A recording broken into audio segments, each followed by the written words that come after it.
plutôt protégé, 92, 94. Bon, j'ai l'impression que ça y est. C'est bon. Ouais, ça Montre va marcher. Merci d'être mon Dieu. resté Là, c'est aussi pas cool. dessus. Ah oui. Parfait, on y va quand Parce tu que j'ai une veux, discussion Jordan. ensemble. Ah ouais. Et t'oublies pas de me donner juste le chat, s'il te plaît, dans la tablette. Ouais, j'ai mis à voter. Ouais, c'est pas bon. Alors, Le dernier salon. Démarrage, ça y est, je pense que c'est parti. Bonsoir, pardon pour ce retard, gros décalage ce soir à l'allumage, mais je crois que nous sommes en direct, c'est gagné. Merci Jordan, merci Margot, et bonsoir Ève on y arrive. et Patrick, nous y Bonsoir tout le sommes monde. arrivés, c'est formidable. Toutes nos excuses, ce sont les aléas du direct, mais ce soir, les éléments étaient un peu contre nous, mais c'est fini, on oublie tout. Nous sommes en direct, quelques-uns d'entre vous êtes restés, avez patienté, bravo, et je suis ravi de vous accueillir. Merci beaucoup à l'un et à l'autre d'avoir accepté cette invitation. On est ici pour parler de votre livre qui n'est même pas encore sorti. Le 23 mai. Il dans sortira les le 23 librairies. mai. D'accord, donc là il vient il a juste de annoncé sortir de- des presses. Il a annoncé depuis 6 mois. Annoncé il a depuis pris un 6 mois. Un petit peu de temps parce que voilà. Il C'est avait besoin de temps. C'est le quatrième De cette collection. collection Ouais. qui s'appelle 100 mots pour l'école, parce Absolument. que dans chaque livre, il y a 100 mots qui Oui. sont expliqués, Qui sont choisis comme étant emblématiques en fait de l'essentiel à savoir D'accord. et qui sont en fait, oui, développés à travers à la fois une explicitation du sens que porte ce mot, de là d'où il vient dans l'histoire en fait de l'école, de l'éducation. Souvent on fait référence quand même à son cheminement en fait dans Ouais. l'histoire de l'école. Ce que vous appelez le contexte dans les Un peu. fiches. Voilà, le et c'est contexte. par là que ça commence. Après Voilà. une rapide définition, le Voilà, on contexte. stabilise effectivement le sens du mot et puis on essaie de voir comment ça se décline aujourd'hui dans les classes et dans les pratiques pédagogiques en œuvre réellement dans la classe. Voilà, parce que c'est 100 mots pour l'école. Oui, Et c'est le quatrième, on disait, il y en a eu un sur la maternelle, un sur l'école primaire, un sur les besoins éducatifs Oui. particuliers. oui, Le quatrième, il porte sur le vivre ensemble. C'est le Oui. dictionnaire du vivre ensemble. Et on est ici pour parler ce soir du vivre ensemble Absolument. à l'école en particulier. Et on n'est pas tout seul. Ça, c'est vraiment sympa. Merci de votre patience. Merci d'être là, d'être venu ou revenu. Nathalie, Karine, Léa, Vanessa, Solène, Sarah, Pauline, Kalinka, Maëva, Claire. Vous voyez, ils sont nombreux. Et Super.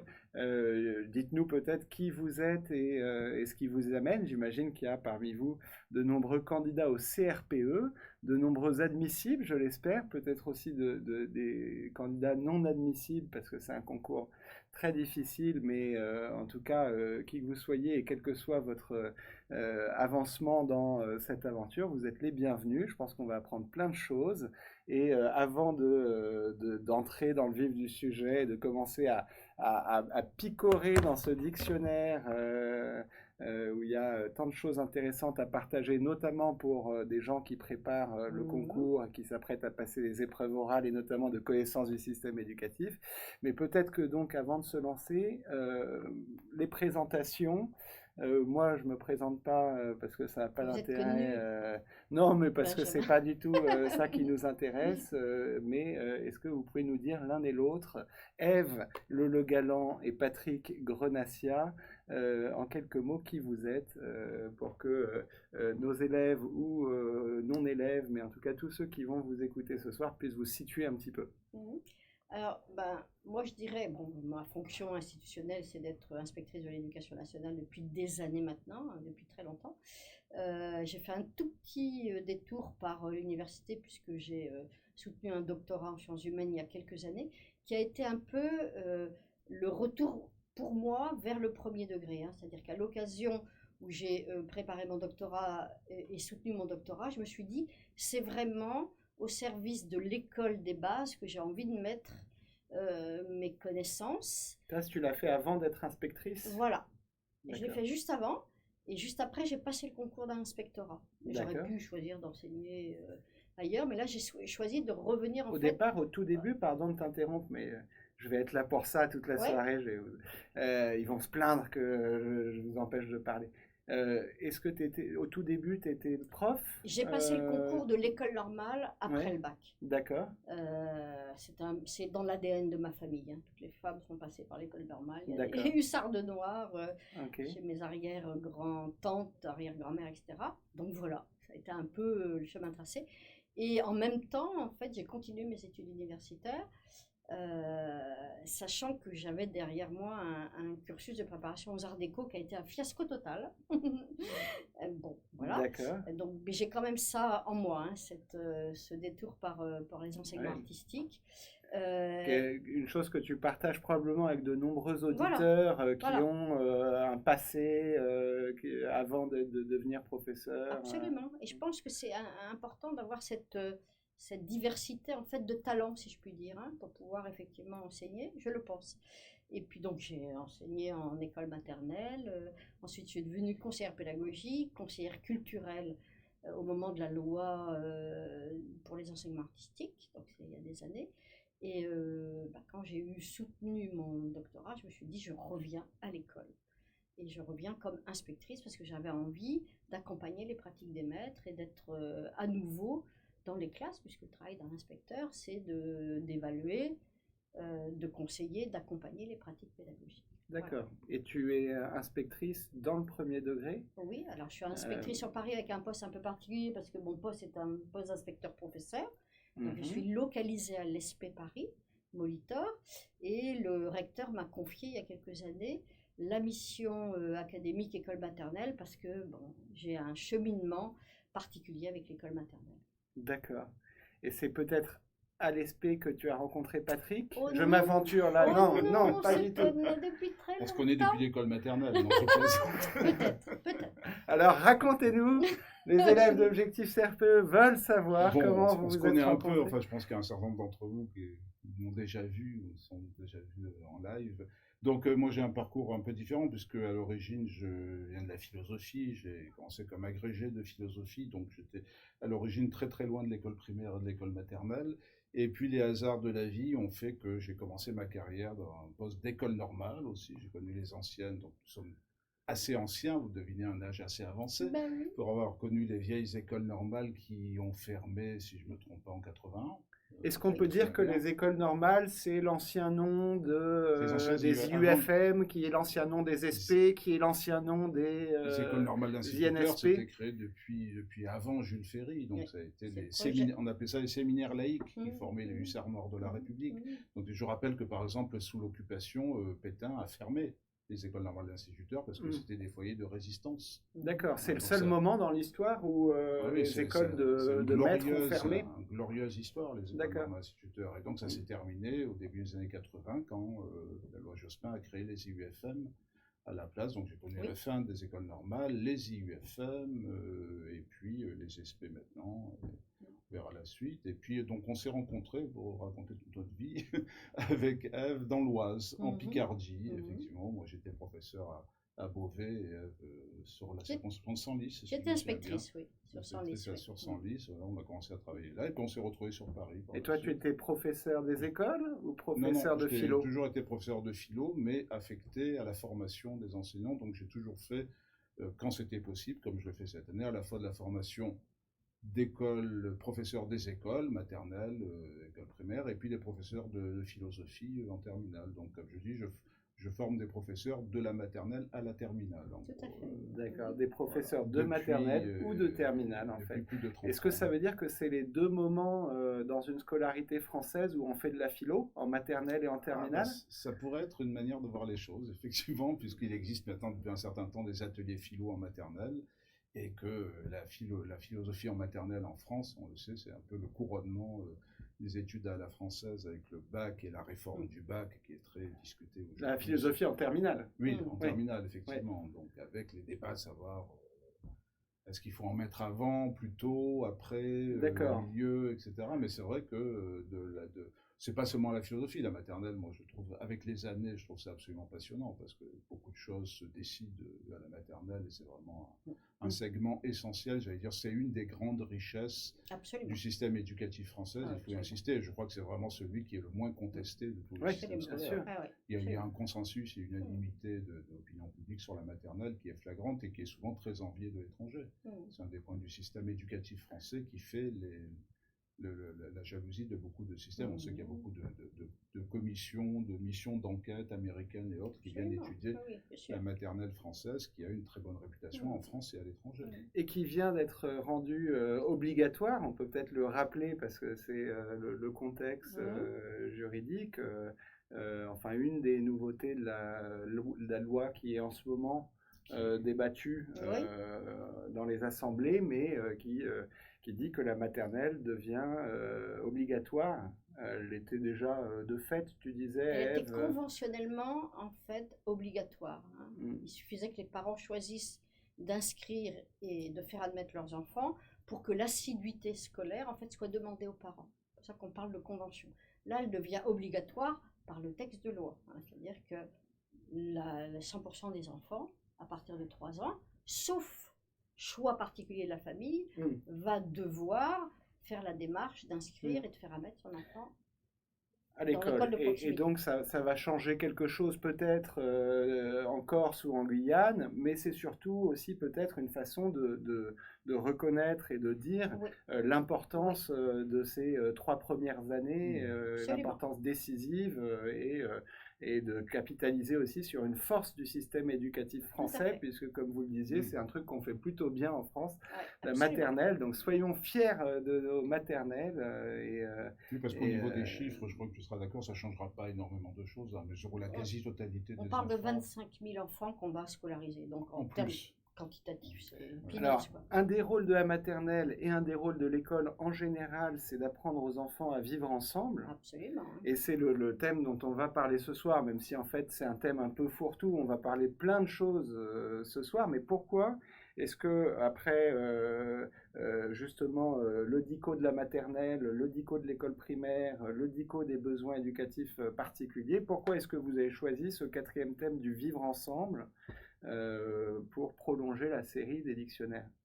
Alors, moi, je vais peut-être parler dans un premier temps, parce que c'est un peu moi qui suis allée chercher Patrick en lui disant « J'ai besoin de toi, de ton approche philosophique, de toutes tes pertinences en fait, d'analyse du projet éducatif de l'école, avec tous ces aspects, pour pouvoir en fait sortir un livre qui soit fondé scientifiquement, et qui permettent aux enseignants de comprendre quel est l'enjeu du vivre ensemble. Le vivre ensemble, c'est de toute façon un domaine de l'école. Ça s'appelle, ça s'est appelé Vivre ensemble dans le programme de l'école maternelle en 2002.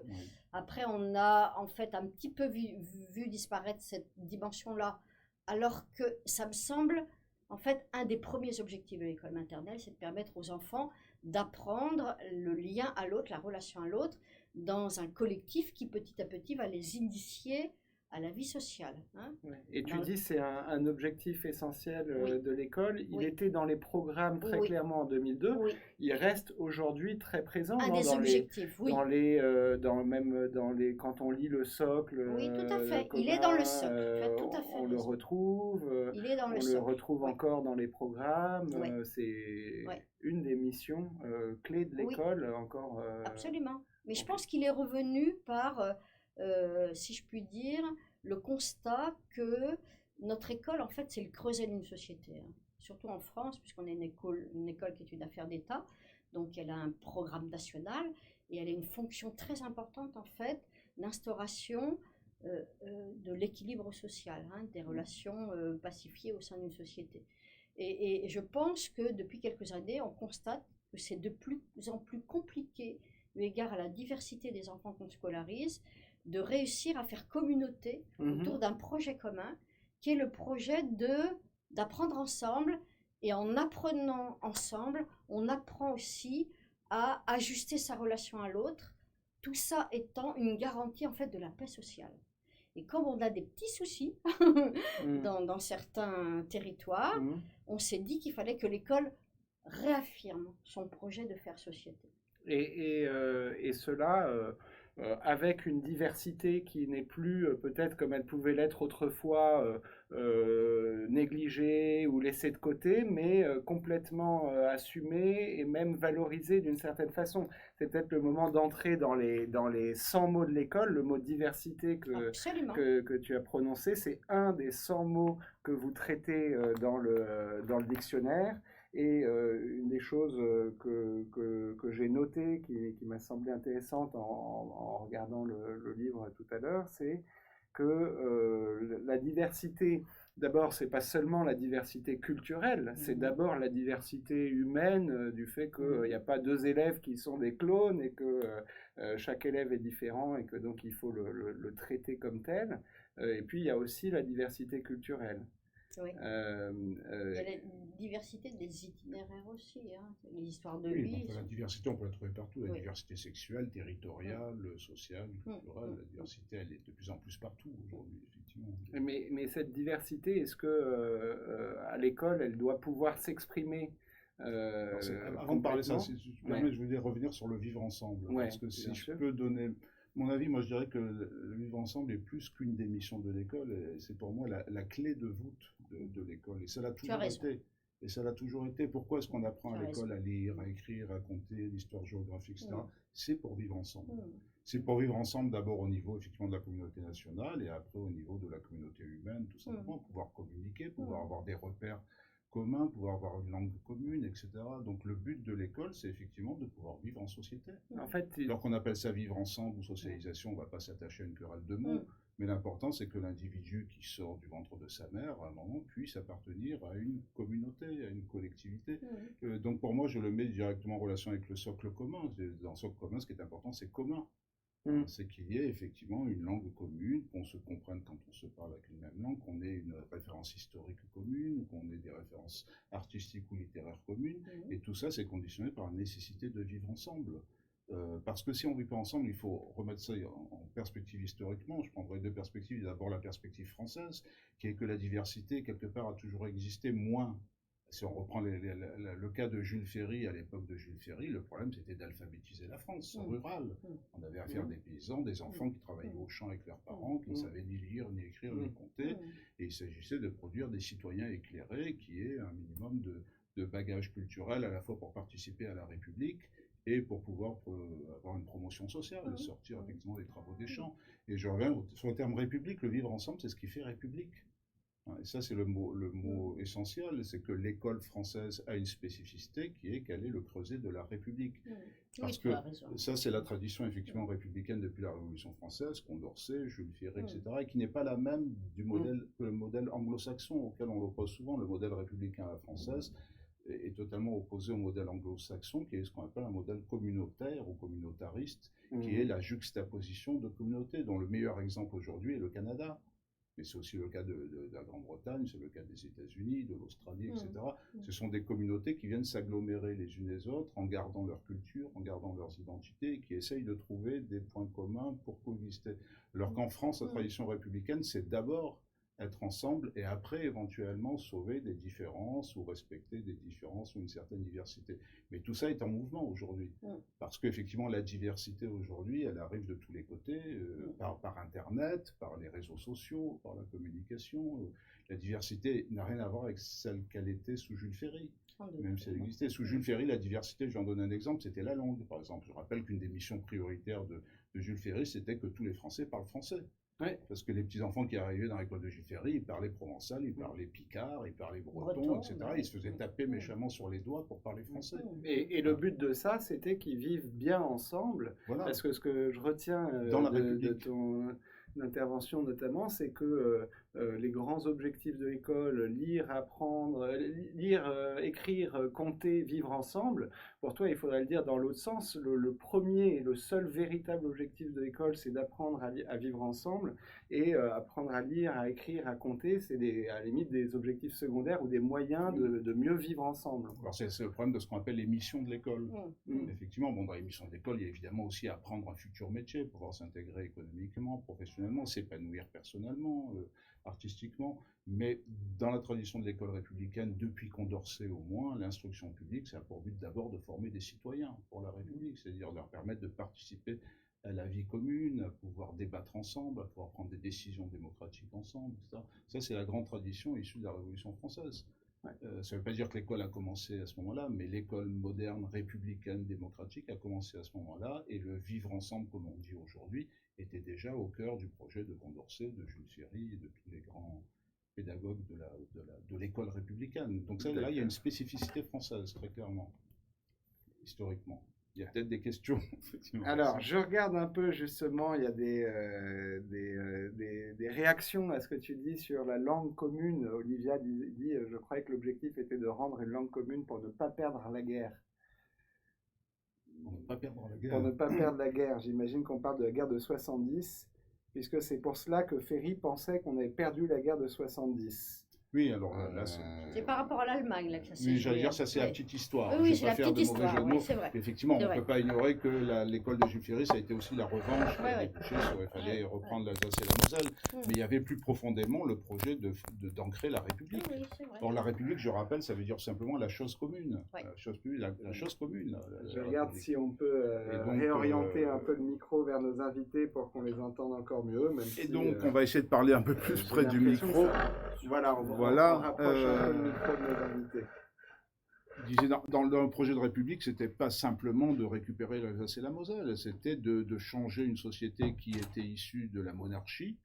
Et la monarchie, il faut le rappeler, c'est un agglomérat de provinces. Il y avait la Provence, il y avait la Bretagne, il y avait le Poitou, etc. Jules Ferry, Gambetta, etc. C'est créé une république unie, commune, avec une langue commune, avec une histoire commune, avec une géographie commune, qui donnera la République indivisible, laïque, etc. Donc, Alors laïque, justement, j'attaque, je reprends, parce que je pense qu'on a amélioré le son, dites-nous si ça va mieux. Mais c'est en fait comme ça que s'ouvre le bouquin quand tu l'ouvres, La charte de la laïcité. la charte de la laïcité en pages 1 et 2. à l'école. À l'école. À l'école. La laïcité à l'école. Oui. 15 articles. Est-ce que vous Oui. pouvez nous expliquer pourquoi vous avez mis cette charte de la laïcité à l'école en pages 1 et 2 de ce dictionnaire du vivre ensemble? C'est ton choix, si je Alors, me souviens bien. C'est mon choix, partage, c'est ça. un petit peu aussi la demande de l'éditeur, parce qu'en définitive, dans ces articles-là, on a de manière assez condensée ce qui caractérise les valeurs et les principes de l'école, qui fondent en fait l'ensemble des actions des professionnels que sont les enseignants, qui vient organiser la relation des enfants entre eux. On a cette référence à ces articles-là, donc c'est quand même un texte, j'allais dire, extrêmement fort, qui n'est pas toujours facile à comprendre par les enfants, mais il fait l'objet d'enseignements, notamment dans le cadre de l'EMC. Est-ce que cette charte est affichée dans les Elle écoles? est affichée à l'entrée des écoles. Et donc, elle fonde aussi les conditions du rapport de coéducation avec les parents, parce que normalement, cette charte de laïcité, elle est présentée au premier conseil d'école tous les ans, aux parents élus qui siègent pour l'ensemble des parents, qui sont élus délégués, et qui doivent en fait comprendre en définitive comment cette charte avec tous ces articles doit faire un lien entre tous les éléments de la communauté, les enseignants, les enfants, mais aussi les parents qui adhèrent à ces grands principes. Une valeur contractuelle, on peut dire. Voilà, voilà. C'est un genre de contrat et il y a trois parties prenantes, comme tu dis, les enfants ou les élèves, il faut les associer à ça. Et les enseignants ou le personnel encadrant. Absolument. Et ces trois parties prenantes sont moralement engagées dans et dans les manières d'être. Le respect de cette et les manières de ces faire. valeurs. Absolument. Absolument. Alors donc la laïcité, est-ce qu'on peut en redire un mot? Je pense que Patrick, tu l'as fait abondamment pour Grand les élèves débat. d'objectif CRPE, mais on réduit ça parfois à la question qui était très médiatique à une époque de l'interdiction du voile, la grande querelle du voile qu'il y a eu au début des années 2000 et qui a dû être... 89. Ah non, c'est même 89. 89 dans l'Oise. Dans l'Oise, on la connaît bien, collège de Creil dans l'Oise, où un principal exclut de collégiennes voilées, et ça a déclenché très précisément l'année où on célébrait le bicentenaire de la Révolution française et la chute du mur de Berlin. À Creil se déclenche l'affaire du voile. D'accord, et c'est une affaire qui aura va duré très longtemps parce que qui va en fait, exploser nationalement tout de suite et qui va diviser la France entre ceux qui soutiennent le principal et ceux qui le condamnent comme intolérant, etc. Et cette division, elle perdure jusqu'à aujourd'hui. Et elle perdure, mais elle a été un petit peu tranchée par la loi. En tout cas, il y a eu une loi en 2004, avril 2004, absolument, qui a dit quoi qui interdit le port ostensible de signes religieux pour les élèves, d'appartenance religieuse pour les élèves. Et pour le personnel. Sachant qu'il est aussi interdit aux enseignants. D'autres textes pour les enseignants. C'est d'autres textes, mais c'est interdit aussi de porter des signes religieux ostensibles. Tout signe religieux pour les enseignants. Pour les élèves, c'est seulement ostensible, mais ils peuvent porter des signes discrets. Parce que le contraire d'ostensible en bon français, c'est discret. Donc les signes discrets ne sont pas interdits pour les élèves. Pour les enseignants, les personnels adultes, tous signes religieux, discrets ou ostensibles sont interdits. Alors ça, c'est la loi. Comment ça se rattache à l'idée de la laïcité et en quoi est-ce que cette loi est censée permettre aux valeurs de la République laïque de s'exprimer le mieux possible? Alors, ça, c'est l'histoire. Hein. Oui. C'est 1905 quand même. Bon, oui, enfin en même temps, il faut essayer de faire simple parce qu'aujourd'hui, c'est devenu tellement compliqué, c'est devenu une bouteille à encre. Moi, je suis l'affaire depuis des années. Tous les jours, il y a des polémiques terribles sur les réseaux sociaux, partout. Donc, pour essayer de faire simple, pour moi, c'est dans la continuité directe de ce que je disais précédemment sur la République. C'est-à-dire, dans la tradition française, on sait très bien que la France a quand même une histoire religieuse très lourde. On sait très bien que la Révolution française a été aussi une guerre religieuse.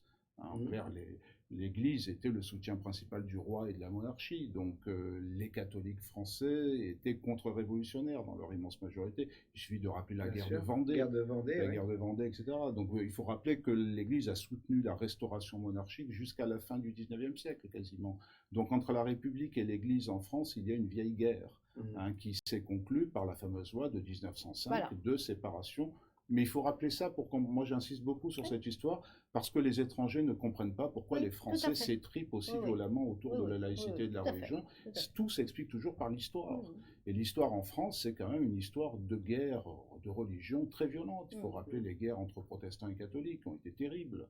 Les dragonnades, la Révolution française a été des massacres souvent sur des bases religieuses entre les Bleus et les Blancs. Dans l'Ouest, et ça a continué tout au long du 19e siècle, y compris dans le domaine scolaire. La loi Fallou, je ne sais plus en quelle année, au milieu du 19e siècle, a été un retour réactionnaire de l'Église, du contrôle de l'école primaire, etc. Donc ça va mieux finalement, donc ça va plutôt bien. Voilà, non seulement ça va mieux, mais je dis souvent avec un peu d'humour un détail qui m'a frappé lors de la réforme des rythmes scolaires par Vincent Peillon en 2013.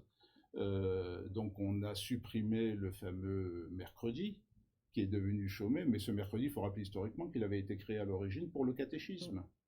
Or, tout le monde est rentré dans la polémique. La seule institution qu'on n'a pas entendue dans cette polémique, c'est l'Église.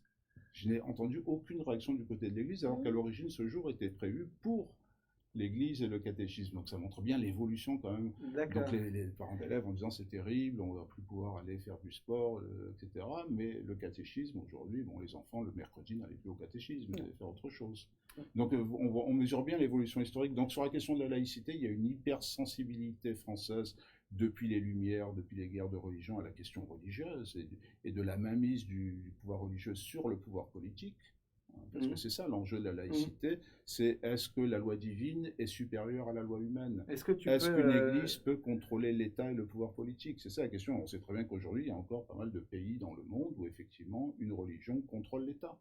Donc la laïcité, résumée en quelques mots, c'est ça, c'est interdire à une religion de contrôler l'État? C'est assurer le vivre ensemble à égalité et dans la liberté. Voilà. À égalité, ça veut dire qu'aucune religion ne donne de privilèges par rapport aux autres religions, à certains citoyens. Et dans la liberté, ça veut dire que l'État ne peut persécuter aucune conviction ou croyance religieuse. Donc ça assure à la fois la liberté religieuse pour toutes les croyances, y compris pour les athées, il faut le rappeler, Et ça garantit l'égalité, qui Oui. est que, par exemple, on ne peut pas refuser à quelqu'un d'être fonctionnaire et de passer le concours au motif qu'il est athée ou religieux ou musulman ou bouddhiste, etc. D'accord, donc si on veut faire l'égalité et la liberté, il faut faire la laïcité. Ouais. Elle vient, Absolument. c'est ce qui Dans la tradition permet, française, ça dans la fonctionne comme tradition ça. française, Absolument. Il y a de- d'autres de- systèmes, il faut le dire, mais dans la tradition française, c'est comme ça que ça fonctionne. Il y a d'autres systèmes dans certains autres pays qui est le système des quotas communautaires. Ouais, on revient à ce que tu disais tout à Voilà. l'heure Je pense sur à un pays comme le Liban, par exemple. le modèle Liban, communautaire qui Voilà. s'oppose au modèle le Liban, républicain. c'est totalement communautaire, donc dans l'appareil d'État, il faut qu'il y ait des quotas proportionnels pour... Oui. On va s'assurer que toutes les communautés qui sont présentes dans, Voilà, dans le pays sont bien représentées. Voilà, ça c'est l'autre modèle, mais qui n'est Mhm. pas jusqu'à maintenant dans la tradition française, c'est le système des quotas communautaires. Moi, j'ajouterais que le principe de laïcité, dans les faits, Oui. on voit bien que c'est un principe de séparation.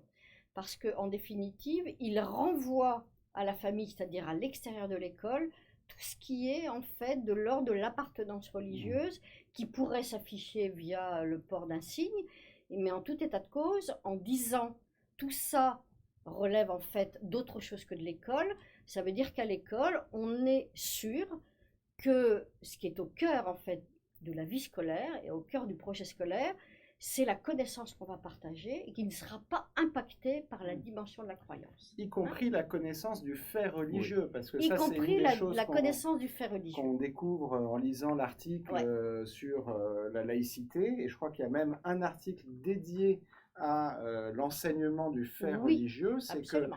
tenir à l'extérieur de l'école l'appartenance religieuse ne veut pas dire tenir les religions à l'extérieur des programmes scolaires, par exemple, et au contraire, c'est même une des façons de garantir la laïcité que d'enseigner le fait religieux, mais de l'enseigner comme un fait. On en a besoin pour deux choses.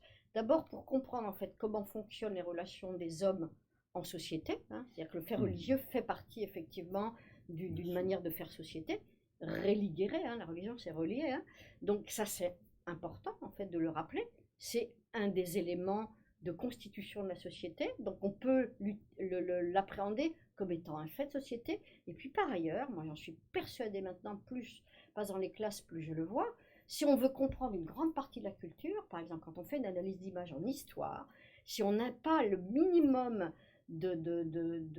d'outils pour comprendre comment fonctionne la symbolique de représentation, par exemple avant la Révolution, hein, c'est-à-dire quand la peinture était une peinture très liée à la représentation en fait religieuse et à tous j'allais dire les signes que servait l'image, on ne peut pas comprendre une partie en fait des connaissances qu'on a à s'approprier. Donc la culture religieuse permet d'accéder à la connaissance, de de traits culturels, de faits culturels, de faits d'histoire.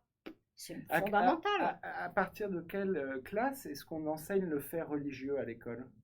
Bah, on est plutôt sur le cycle 3 quand même là, parce qu'on va... Plutôt CM. On peut commencer avant. Moi, j'ai vu des projets en maternelle Oui. où on peut aborder des phénomènes religieux, par exemple. Oui, les calendriers différents selon le... Récemment, j'ai vu une classe, par exemple, où quelqu'un travaillait sur les aborigènes d'Australie, les figures sacrées, la montagne sacrée, etc. C'est vrai, tu as raison. D'accord. C'est du religieux et ça intéresse beaucoup les enfants, savoir quelles sont par exemple, les gravures sur le, dans la pierre ou les totems, etc. C'est du fait religieux. Bien sûr, oui, à condition que l'enseignant puisse effectivement en parler de manière très claire. Oui. C'est-à-dire que la condition sine qua non, c'est que l'enseignant puisse bien permettre aux enfants de comprendre de quoi on parle et faire justement cette séparation entre ce qui est de l'ordre du fait religieux et ce qui est de l'ordre de la croyance. D'accord. Très important. Pour moi, c'est très important. Il y a un mot-clé qu'il faut répéter tout le temps, donc je répète à mes étudiants, c'est le prosélytisme. Voilà, le fil rouge, il est là. C'est à partir du moment où le fait religieux passe la barrière et devient du prosélytisme. C'est ça qui est interdit. Parce qu'on me pose toujours la question très simple, est-ce qu'on a le droit de parler de religion en classe? Évidemment, non seulement on a le droit d'en parler, mais on doit en parler. On est sur un programmes. calendrier Mais hyper impacté par ça. Les enfants peuvent venir et raconter qu'ils ont eu une fête religieuse la veille, ou qu'ils étaient à un baptême, ou une bar mitzvah, etc. Là, il n'y a aucune interdiction. Les petites filles, elles arrivent avec des tatouages, c'est peut-être intéressant. Ce qui est interdit, c'est le prosélytisme. C'est-à-dire qu'à un moment, leur discours devient un discours de propagande pour influencer les autres, représenter leur religion comme supérieure. C'est ça la ligne rouge. D'accord. Mais sinon, on peut faire. Moi, j'ai fait des tas de Mais projets très intéressants sur la ce qui religion. arrive parfois aussi, c'est que les élèves s'étonnent, pour le dire faiblement, de ce qu'on parle des religions. Moi, je me souviens quand j'étais prof de français au lycée, que j'aimais bien faire lire la scène 4 de l'acte 2 de la mort d'Agrippine de Cyrano de Bergerac, avec une grande déclaration d'athéisme. Et je ne le faisais pas de façon prosélyte pour essayer De convaincre. de convaincre, mais parce que c'était un grand morceau de littérature et d'histoire et d'histoire de la pensée. Mais je m'entendais dire très fréquemment, mais monsieur, on n'a pas le droit de lire des textes comme ça à l'école qui disent que Dieu n'existe pas. Ah oui.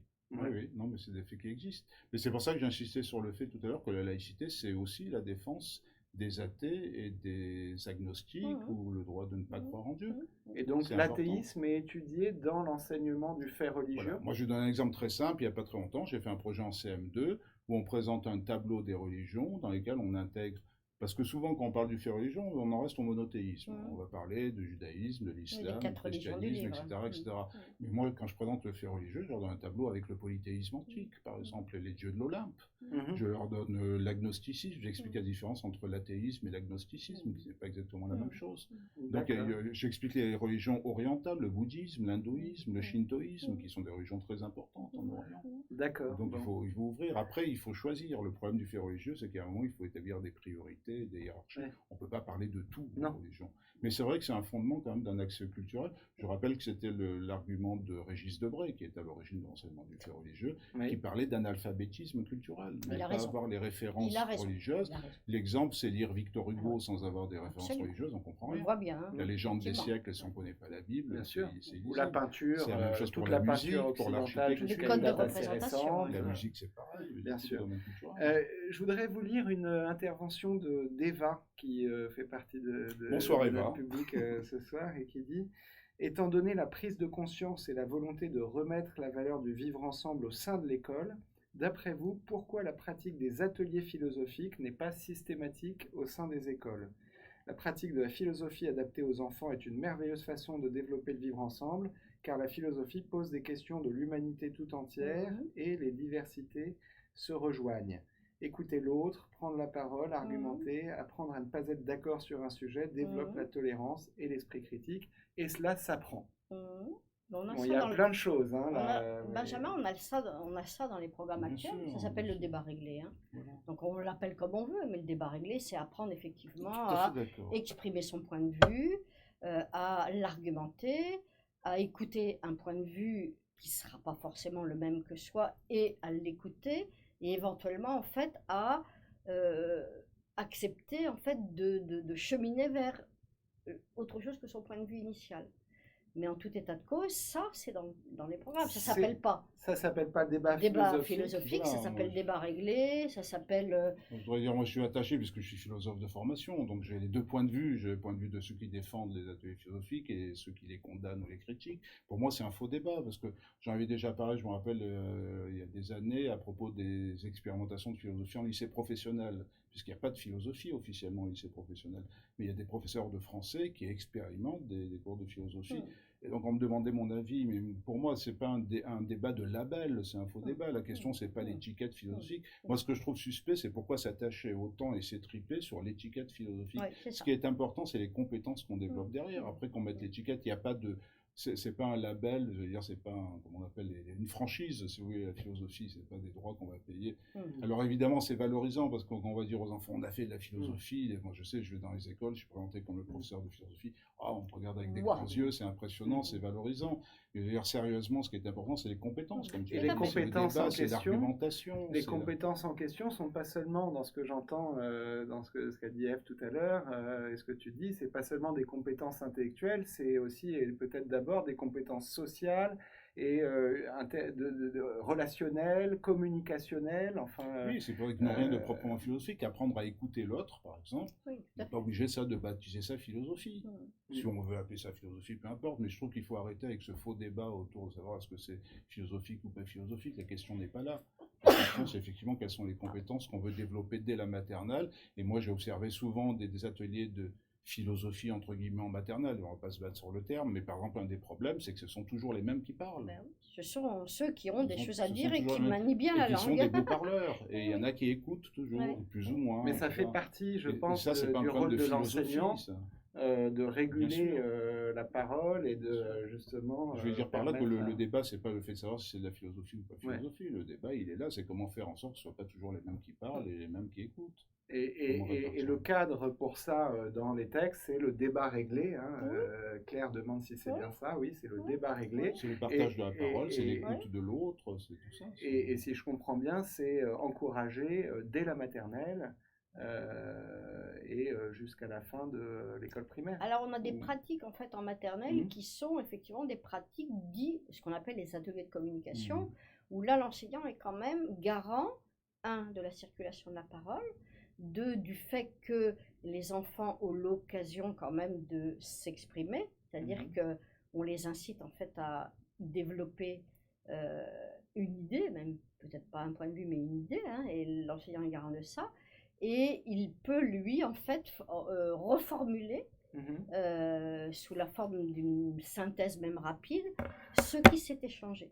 Je pense que pour le coup, là c'est un peu de la communication, c'est apprendre à communiquer, ça permet aux enfants de comprendre en quoi effectivement il est important de participer à une conversation dans un collectif et ce que ça peut apporter. Alors en maternelle, on a aussi une pratique pédagogique que moi je trouve très intéressante, et là pour le coup on est sur une pratique pédagogique qui est liée au langage, ça s'appelle la pédagogie de l'écoute. Oui. Et donc on la relie beaucoup au développement du langage oral, parce qu'on dit dans la pédagogie de l'écoute, l'enfant va devoir effectivement à un moment exprimer un point de vue ou une idée, et l'enseignant va en fait inciter chacun des enfants à s'exprimer à son tour, et donc il donne la parole à tout le monde. C'est vraiment un moment où il fait le tour de chacun des enfants. Éventuellement avec un bâton de parole. Éventuellement avec un bâton de parole, mais c'est aussi souvent à partir de l'écoute d'un texte lu. Et moi je vois se développer ça dans les classes, parce qu'on l'a un peu promotionné comme étant une pédagogie du langage oral, oser dire et pouvoir effectivement exprimer quelque chose à partir d'un texte qu'on a écouté. On ouvre un album de jeunesse, on ne montre pas les images, on ne lit que le texte aux enfants et on dit voilà, alors ça raconte quoi? Et donc chaque enfant va apporter quelque chose. Et ça peut être des choses très différentes d'ailleurs.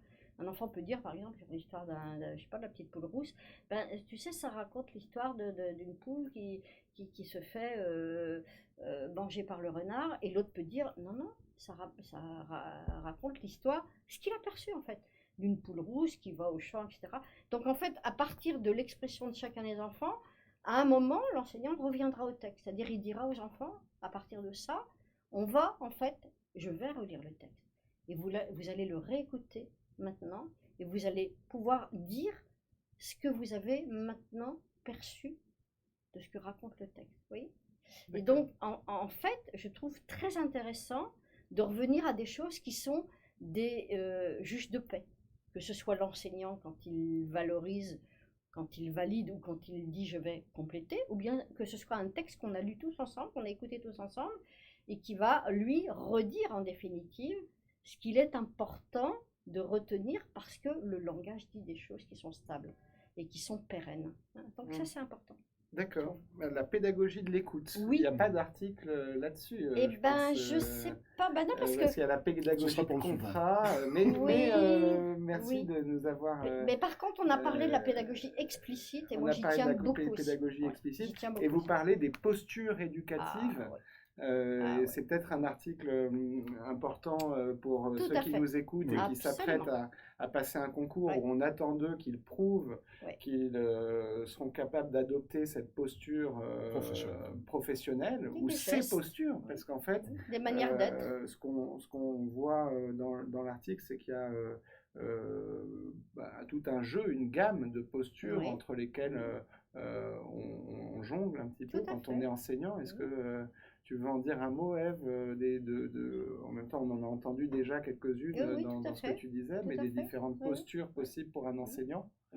Moi, je pense, et je suis persuadée, je le vois dans les classes, que selon en fait la manière dont l'enseignant organise le réseau de relations dont il est garant, relations entre lui et ses élèves, et relations des élèves entre eux, en fait, il va générer un climat de classe. On n'a pas encore trop Ouais. parlé du climat, Ouais. mais autour du vivre ensemble, il y a aussi cette dimension qui montre que, et là les recherches nous le montrent, le climat de classe, en fait, a un effet Mm.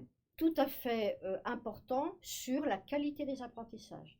C'est-à-dire selon la manière dont les enfants vivent ensemble dans la classe, selon ce qu'ils ressentent et ce qu'ils ont en fait perçu de ce climat, ils vont pouvoir être disponibles pour les apprentissages ou pas, ou se sentir à l'aise pour oser dire, oser faire, prendre des risques, y compris en se trompant.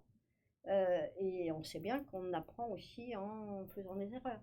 Donc, cette dimension du climat de classe, en fait, renvoie à l'idée d'une posture, parce que le climat de classe, c'est l'enseignant qui en est garant. Quand vous rentrez dans des classes, moi, ça me surprend toujours, quand j'arrive dans une classe, c'est plein de petits indicateurs. Hein. Oui, C'est c'est ce qu'il y quoi a sur les les indices d'un murs, climat de c'est classe ce qu'il y a, c'est l'ambiance sonore, Oui. c'est l'ambiance des regards qui circulent entre les enfants, entre le maître et les enfants, c'est la manière dont sont positionnés les enfants dans l'espace, c'est la temporalité qu'on fait vivre aux enfants, c'est-à-dire est-ce qu'on va jusqu'au bout des choses, y compris en perdant un petit peu de temps, pour que les enfants aient le sentiment en fait qu'on a clôturé une activité, ou bien est-ce qu'on passe selon le programme de l'enseignant d'une activité à l'autre, sans prendre trop la précaution de faire les liens, hein, tout ça. Ça conditionne complètement en fait la qualité et les apprentissages que vont réaliser les enfants. Et ça fait partie du choix de l'enseignant, des choix de l'enseignant, conscient ou inconscient. C'est pour ça qu'on parle de posture et qu'on les a en fait explicités, parce qu'il faut le plus possible être en capacité de dire, quand je choisis par exemple d'organiser ma classe de cette manière-là, par exemple de mettre les enfants en travaux de groupe, je sais très bien que je vais moi sortir de la posture centrale, de la posture du maître face à ses élèves, et que je vais permettre en fait que des interrelations se construisent entre les élèves, sachant qu'à un moment j'interviendrai, mais pas dans la même posture, pas dans celle du maître magistère, mais dans celle du maître qui est celui qui guide, le pédagogue, hein, et qui va permettre en fait aux enfants de découvrir pour pouvoir à un moment structurer quelque chose. Et à ce moment-là, il sera plutôt dans le pilotage. D'accord. Il faut qu'ils se mettent un petit peu à distance de l'activité des élèves pour qu'ils puissent en fait vivre l'expérience de discuter, échanger, co-construire, pour qu'ils puissent à un moment ramener en fait les contenus qui vont stabiliser en fait les connaissances à structurer. Donc tout ça, c'est une belle alchimie qui repose sur des tas d'indicateurs qu'on a voulu effectivement. Alors justement, est-ce qu'on peut en passer en revue quelques-uns? Si Oui, je peux compléter, Patrick, bien parce sûr, que c'est une vas-y. question très importante. Ça, Ouais. la posture d'enseignant, c'est très complexe et très important. D'abord parce que c'est quelque chose qui s'apprend. C'est une Oui. banalité de le dire, Oui. mais être professeur, c'est un métier qui s'apprend. On n'est pas naturellement professeur, même si on a beaucoup joué à la maîtresse, au Oui. maître petit, c'est un métier qui s'apprend. Oui. Et tous les professeurs un peu chevronnés savent qu'au bout de 5 ans, 10 ans, etc., on n'est plus pareil, on change. On change humainement, on change professionnellement. Moi, par exemple, personnellement, je ne vais pas raconter ma vie, mais mon rapport à l'oral... Si, raconte-nous ta Mon vie, on rapport va à voir l'oral, ça. j'étais absolument nul à l'oral. Jeune étudiant, j'ai raté plein de concours à cause de l'oral. Bon, aujourd'hui, je fais des conférences en amphi, je fais des lives, etc.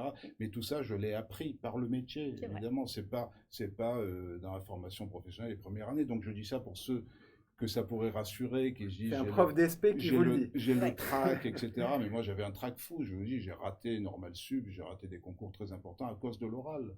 J'étais nul à l'oral, je perdais régulièrement. Bon, et puis après, ça s'apprend. Ouais. On se jette dans le bain, on apprend. Au début, je lisais mes cours, des papiers, c'était une horreur. Quand je repense, vous verrez, quand vous reverrez prof chevronné ce que vous faisiez les premières années, généralement, c'est pas terrible. On tâtonne, on fait des grosses bêtises, etc. Surtout qu'à mon époque, il n'y avait pas de formation.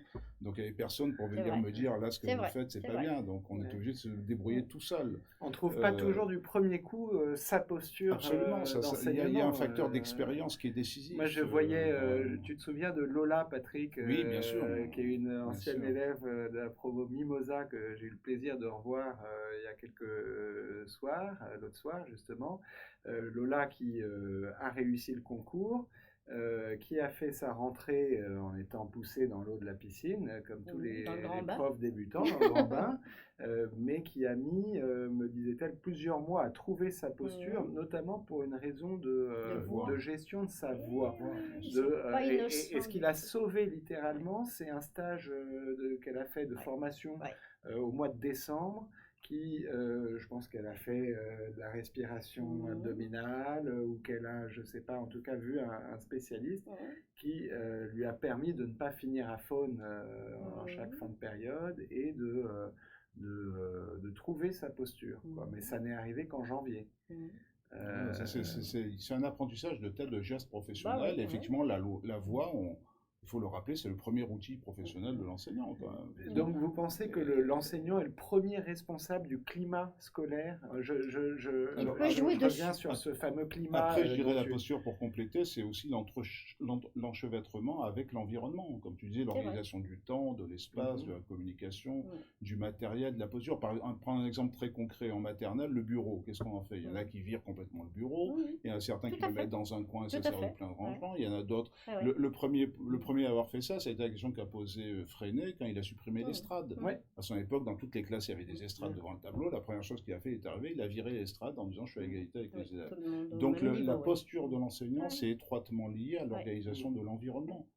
Ça n'existe plus aujourd'hui, pardon, une question de curiosité, une estrade, on peut avoir des estrades en dans élémentaire, les écoles. en primaire. Alors, il y a un malentendu sur l'estrade parce que Freinet volontairement voulait en faire un symbole d'autorité, parce que l'autorité c'était l'estrade et puis souvent il y avait le bureau du maître sur l'estrade. C'est juste pour qu'on voit mieux, non? Voilà, en fait il y a des facteur pragmatique c'était qui le était ex-cathédra quand même, du haut vers le bas. Mais il y avait aussi que c'était pour permettre aux élèves petits de monter sur l'estrade et d'écrire au tableau. C'était la raison pragmatique donnée. Bon, enfin, donc, il y a une symbolique de l'organisation de l'espace, du temps, de la circulation de l'enseignant. Et puis après, il y a la voix, il y a la posture corporelle, il y a le vêtement.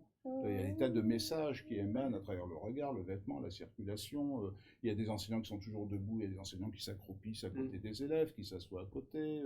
Il y en a qui parlent toujours au grand groupe. Est-ce qu'il y a de bonnes postures et est-ce qu'il y a des mauvaises postures? Est-ce que, il n'y a pas quand même des postures à proscrire? Moi, par exemple, je sais que jeune prof, un risque pour moi était avec des collégiens ou des lycéens d'être trop proche ou dans une posture de copain. Voilà. Ça, c'est une mauvaise posture pour un prof. En gros, la mauvaise posture, c'est toujours dans le trop. Et je résumerai en disant la mauvaise posture, c'est le trop près ou trop loin. Voilà. Souvent.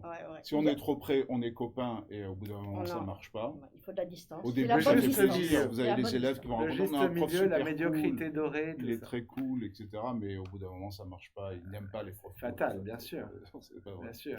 Et puis après, il y a les profs trop loin. Moi, j'ai connu des professeurs agrégés qui arrivaient en classe et qui faisaient une leçon d'agrégation. Alors là, les élèves prennent très mal. J'ai peur d'être trop sévère, dit Alexandra. Oui, mais c'est possible d'être trop sévère. Bien sûr, oui. Ou on peut être trop laxiste aussi. C'est toujours de rectifier ses trop. En début de carrière, moi j'ai vu des PES là dernièrement, puis on va bientôt arriver à l'étape de la validation pour le jury académique, donc pour la titularisation. Ils sont en fin d'année de PES. Il y a quelque chose qui est redoutable, et quels que soient les milieux, c'est-à-dire quelles que soient les caractéristiques des publics d'enfants, c'est l'autoritarisme. Que ce soit dans les milieux favorisés, qui voient que quand le maître se fâche ou la maîtresse se fâche, qu'il hausse la voix et qu'il dit attention, si vous continuez, vous allez avoir affaire à moi, et je ne veux plus voir ça, etc. Cet autoritarisme que les enfants décodent très vite comme étant, il est débordé, et en fait il nous crie dessus parce qu'il a peur. C'est quoi la différence avec l'autorité? L'autorité, c'est qu'on n'a pas besoin de crier. Eh ben oui, l'autorité, c'est la... Moi, on me disait quand j'étais jeune enseignante, c'est la main de fer dans le gant de velours. Pour moi, c'est la même chose pour un État. Un État qui a de l'autorité n'a pas besoin d'envoyer la police et l'armée. Un État qui envoie la police et l'armée, c'est un État autoritaire, et qui n'a plus d'autorité. Claire nous dit il faut aussi être soi-même, ne pas chercher à se travestir. Absolument. C'est vrai aussi qu'il y a des postures peut-être risquées, il y a peut-être des postures meilleures, mais il y a aussi, on peut avoir un style d'enseignement un peu personnel, ou en tout cas... il faut se sentir bien dans ce qu'on fait. C'est-à-dire qu'il faut trouver sa propre voix. On parlait de la voix tout à l'heure. Là, c'est pour le coup, puisque de toute façon, enseigner, c'est une mise en scène. Et donc, c'est hyper codé tout ça.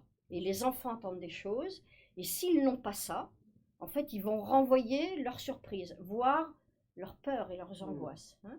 Donc, c'est une mise en scène qui fonctionne sur des tas de codes qui sont très ritualisés. Il faut rentrer dans cet habit-là, mais pouvoir le faire avec sincérité. Alors, tu viens de prononcer un mot qui figure dans le dico, et c'est le mot rituel, ritualisé. Oui. Tu parles de mise en scène, de cadre. C'est Caro qui parle aussi du cadre, mettre le cadre, en tout cas au départ, qui t'a lâché un peu au fur et à mesure. Est-ce que tu peux, ou l'un de vous peut nous parler un peu de ces rituels et de leur importance pour bien vivre ensemble? Moi, ça me touche particulièrement parce qu'on en a parlé, on les pratique aussi chez Objectif CRPE, des rituels réguliers pour bien vivre ensemble. Qu'est-ce que ça peut donner, par exemple, dans une école? Moi, je répondrai très brièvement que toute vie sociale, de toute façon, est faite de rituels. Voilà. Que ce soit la famille, que ce soit la société, que ce soit une tribu, que ce soit un clan, que ce soit une classe, etc. Il n'y a pas de vie sociale qui n'ait pas des rituels. Soit le rituel du repas, le rituel de la télé, le rituel du film du samedi soir, le rituel des jeux sur les réseaux. Je veux dire, toutes les collectivités fonctionnent autour de rituels. Qu'on soit jeune, qu'on soit adolescent, qu'on soit vieillard dans un EHPAD, etc. Tout est réglé par des rituels. Donc, ce n'est pas une originalité scolaire. L'originalité scolaire, c'est qu'à l'école élémentaire, on passe des rituels de la famille aux rituels de l'école. De l'institution. De l'institution. Scolaire, oui. Et c'est quoi les rituels de l'institution scolaire? C'est commandé par la communauté et l'égalité. Il n'y a pas de privilège. Alors que dans les familles, il y a beaucoup de familles où chacun fait ce qu'il veut. Il y a certains qui viennent manger, il y en a un qui regarde la télé, il y en a un autre qui est sur sa tablette dans la chambre, il y en a un autre qui sort. On a de plus en plus des familles déstructurées, quand même, c'est connu. L'école remet du commun, du vivre ensemble, en disant on vit ensemble, on a le même emploi du temps, on va apprendre à aller aux toilettes ensemble au même moment, on fait les ateliers ensemble et on commence par des rituels. Et moi je dis toujours, les rituels, ça permet d'abord de souder le groupe.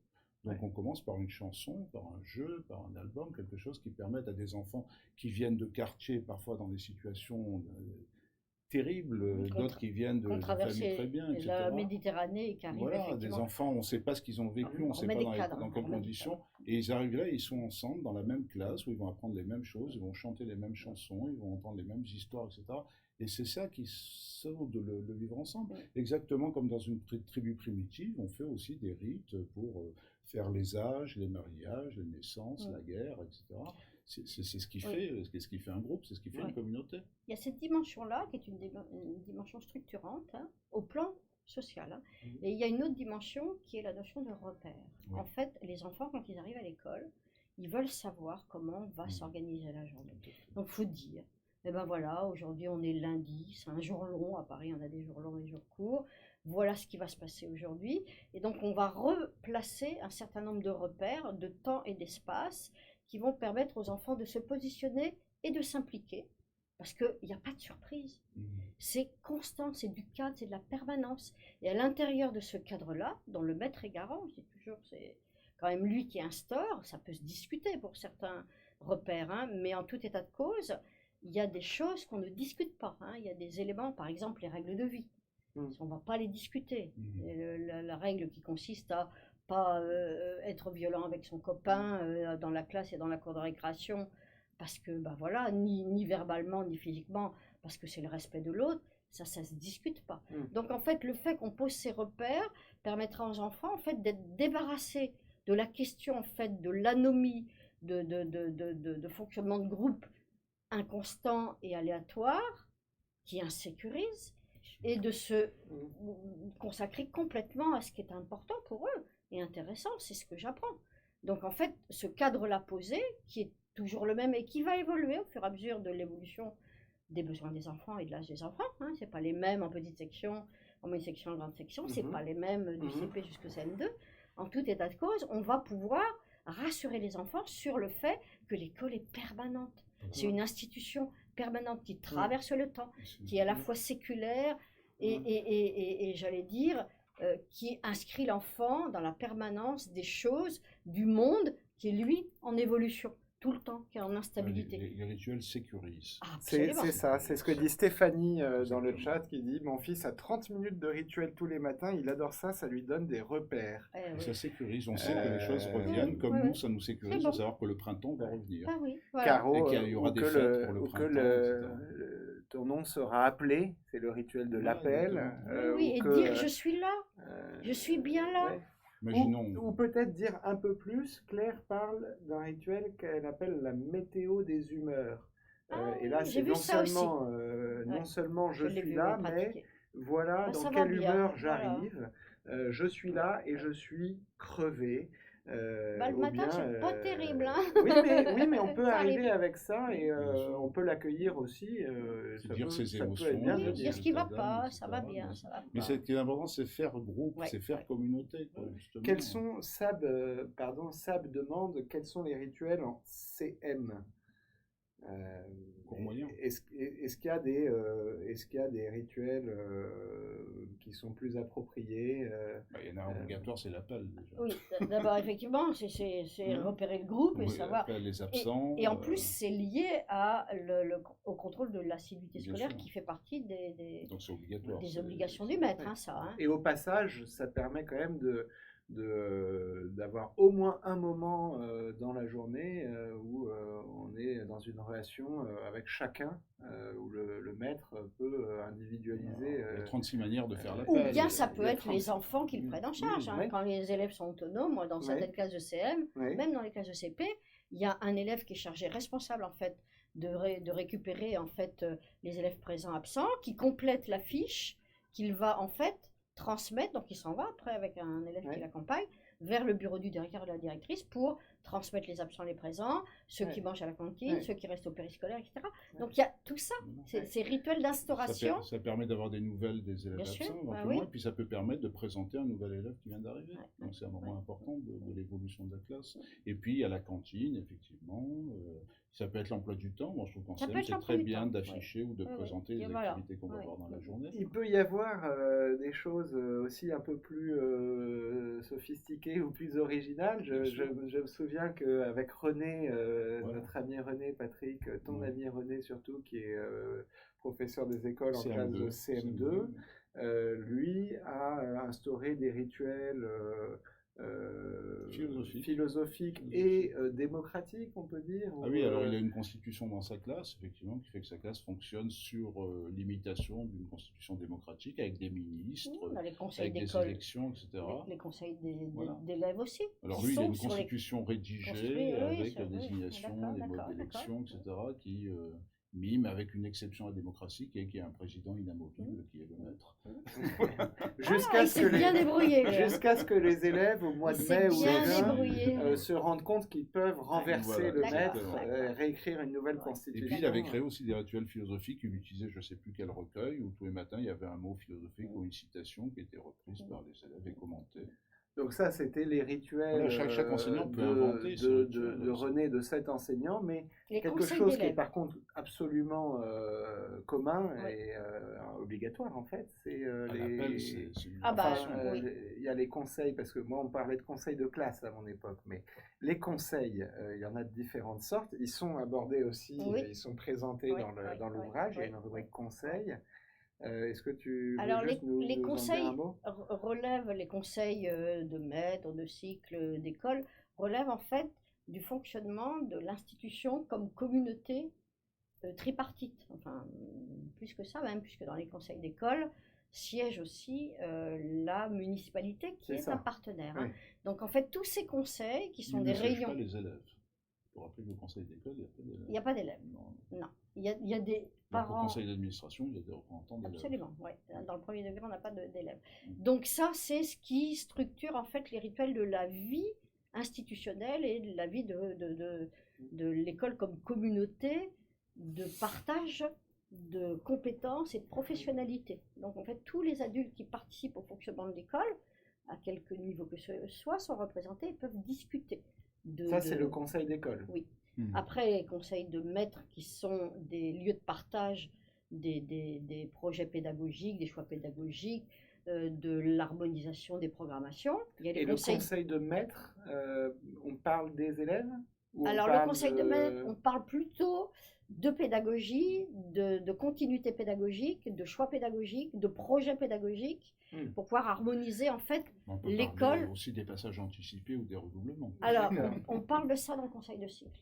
En cycle. Ouais. Pas au conseil de maître. La gestion de ce qu'on appelle le Oui. parcours scolaire des élèves, c'est conseil de cycle. Ça, c'est le conseil de cycle. Voilà. Et là, on va vraiment sur les trajectoires individuelles, on les suit. Et par D'accord. exemple, en conseil de cycle 2, on peut très bien dire à cette période de l'année, ben, ça serait intéressant que pour tel élève, on ait un maintien pour telle et telle raison. Auquel cas, va concevoir un projet individuel pour accompagner le maintien. Mais là, on est plutôt dans le conseil d'orientation. Le conseil de cycle, c'est D'accord. peut se prononcer sur Une l'orientation petite des élèves. parenthèse de vocabulaire, je dis pour les candidats, est-ce qu'à l'oral du concours, on peut parler de redoublement ou est-ce que le terme est banni? Alors, ben, dans les textes officiels, on parle de redoublement. Ouais. Nous, on continue à avoir cette approche du maintien parce que le redoublement comme reprise à l'identique de l'échec, ça ne produit que de l'échec. Donc en fait, en termes de conception, le redoublement n'est pas en fait une pédagogie de la réussite. Mais c'est un terme officiel. C'est un terme officiel. Ouais. On Mais, le voit dans mais les tu textes parles, officiels. tu parles aussi de maintien dans la même classe. Ce qui C'est est le maintien en cycle 2, par maintien exemple. en cycle 2. C'est dire il a besoin en fait de compléter les apprentissages dans tel et tel domaine, notamment en maths et en français. Hein. On regarde les disciplines fondamentales. Et puis donc après, on peut avoir le conseil d'enfant. Alors qui oui, est- le conseil voilà, d'enfant, le le conseil- conseil d'élève, non, le conseil Le d'enfant. conseil d'enfant. Le conseil D'accord. d'enfant, c'est la démocratie au sein de l'école qui est un peu construite à l'image, hein, sur le modèle de ce que c'est que le conseil municipal. En fait, chaque classe fait campagne pour élire son délégué Mhm. et le conseil d'enfants se réunit selon la fréquence qui peut être variable d'une école à l'autre pour pouvoir discuter de la vie dans l'école et pour pouvoir prendre des décisions. Mais chaque classe, selon son délégué, va se faire représenter et pourra avoir soit des demandes, soit des propositions en fait d'actions qui pourraient être mises en place, mais qui sont discutées au sein du conseil d'élèves. D'accord. Et donc, est-ce que j'ai bien compris, Sigi, qu'au conseil d'enfants, toutes les classes, il n'y en a qu'un par école et toutes les classes sont représentées par leurs délégués. Oui, Ce sont absolument. des petits parlements. Quoi. Ce sont Des petits parlements, Des petits voilà. parlements. Ça existe aussi en maternelle. Hein. On a une école maternelle, par exemple, à Reuilly, dans le 12e arrondissement. C'est la directrice hein, qui, en fait, anime le conseil d'élèves. Et donc, soit ils discutent de questions qui sont ramenées par les enfants. Donc, vous imaginez, les enfants de 3 ans et demi, qui ramènent des questions de leur classe en disant, ben voilà, nous, on a parlé de ça, par exemple. L'autre jour, j'ai entendu, on a lu un album et on a parlé de la méchanceté. Donc voilà, alors, il y a quelque chose qui est rapporté quand même au sein d'une communauté où siègent des enfants de différents âges, donc il faut gérer ça, cette diversité que je trouve très intéressante, moi, et qui va permettre de revenir dans sa classe avec un message, ou avec une idée, ou avec une proposition. Et donc là, c'est la directrice qui gère ce conseil d'élèves. Et de temps en temps, par exemple, ils peuvent décider une année d'organiser un forum sur les sciences ou bien d'organiser une exposition pour les parents. Et donc cette question-là, elle est discutée par les élèves. Puis après, il y a le conseil de classe proprement dit. Alors après, il y a le classe conseil... qui est d'inspiration Oui, Freinet. pédagogie institutionnelle et freinée, Voilà. qui est ce qui est appelé le conseil de Là, coopérative on à est sur l'origine. conseil de Où coopération. là, c'est l'ensemble des élèves de la classe qui se réunissent, soit en début de semaine ou en fin de semaine, pour en quelque Faire le sorte point. autogérer, Voilà. entre guillemets, la classe. D'accord. Alors là, tu nous parles d'une pratique inspirée de Freinet. Il y a beaucoup d'importations de pédagogie. Et freinée dans c'est le- une des choses dont je voulais parler et qui, je pense, intéresse nos auditeurs, c'est la présence des pédagogies alternatives, comme Oui. on dit. Il y a même Oui. une entrée d'ailleurs dans le livre Absolument. Pédagogie alternative. Et on va trouver probablement une entrée Freinet, là, voilà. C'est notre choix. Hein. C'est votre choix. C'est notre choix et on le C'est défend. votre choix, mais j'ai Ouais. cru, moi, une des choses qui m'a intéressé, c'est que vous dites bien que Montessori, Freinet, Steiner, ces pédagogies-là ne sont pas l'apanage du privé. Tout à fait.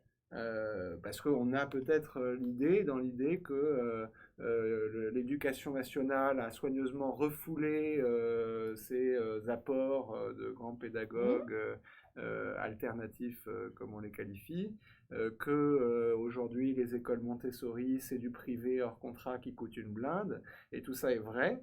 Mais pas suffisant parce que Ève, tu es inspectrice, donc je pense qu'on peut prendre très au sérieux ce que tu nous dis. Et ce que tu dis dans le bouquin, c'est que l'accès à des pédagogies différentes des pédagogies traditionnellement pratiquées dans les classes ne se fait pas forcément en dehors de l'école publique. Absolument. Ça peut faire l'objet effectivement de choix, de démarches pédagogiques, puisque la liberté pédagogique est inscrite dans les cadres du fonctionnement de l'école. Donc l'enseignant est libre de ces démarches pédagogiques. Le cadre dans lequel il évolue, c'est-à-dire les choix qu'il fait, doivent quand même prendre en compte deux choses. Un, il faut quand même qu'il applique les programmes, Oui. qu'il ait un programme de travail. C'est sa feuille de route. Donc oui. quelle que soit la manière dont il va s'y prendre, quelles que soient les médiations pédagogiques qu'il va choisir, à un moment, il faudra qu'ils disent ils ont bien appris ce qu'il y a dans le programme national. C'est-à-dire, ça se vérifie par des attendus de fin de cycle, par exemple, compétences à construire des chez les compétences qu'on est censé construire et qui Absolument. permettent c'est le Enfin, test, dans au des- final, des- c'est des le test. progressions et des programmations. Voilà, très- absolument. Et puis la deuxième condition, c'est qu'il a le devoir de faire réussir tous ses élèves. Mhm. Donc sa liberté pédagogique, son choix pédagogique, Mhm. c'est celui de viser la réussite pour chacun de ses élèves.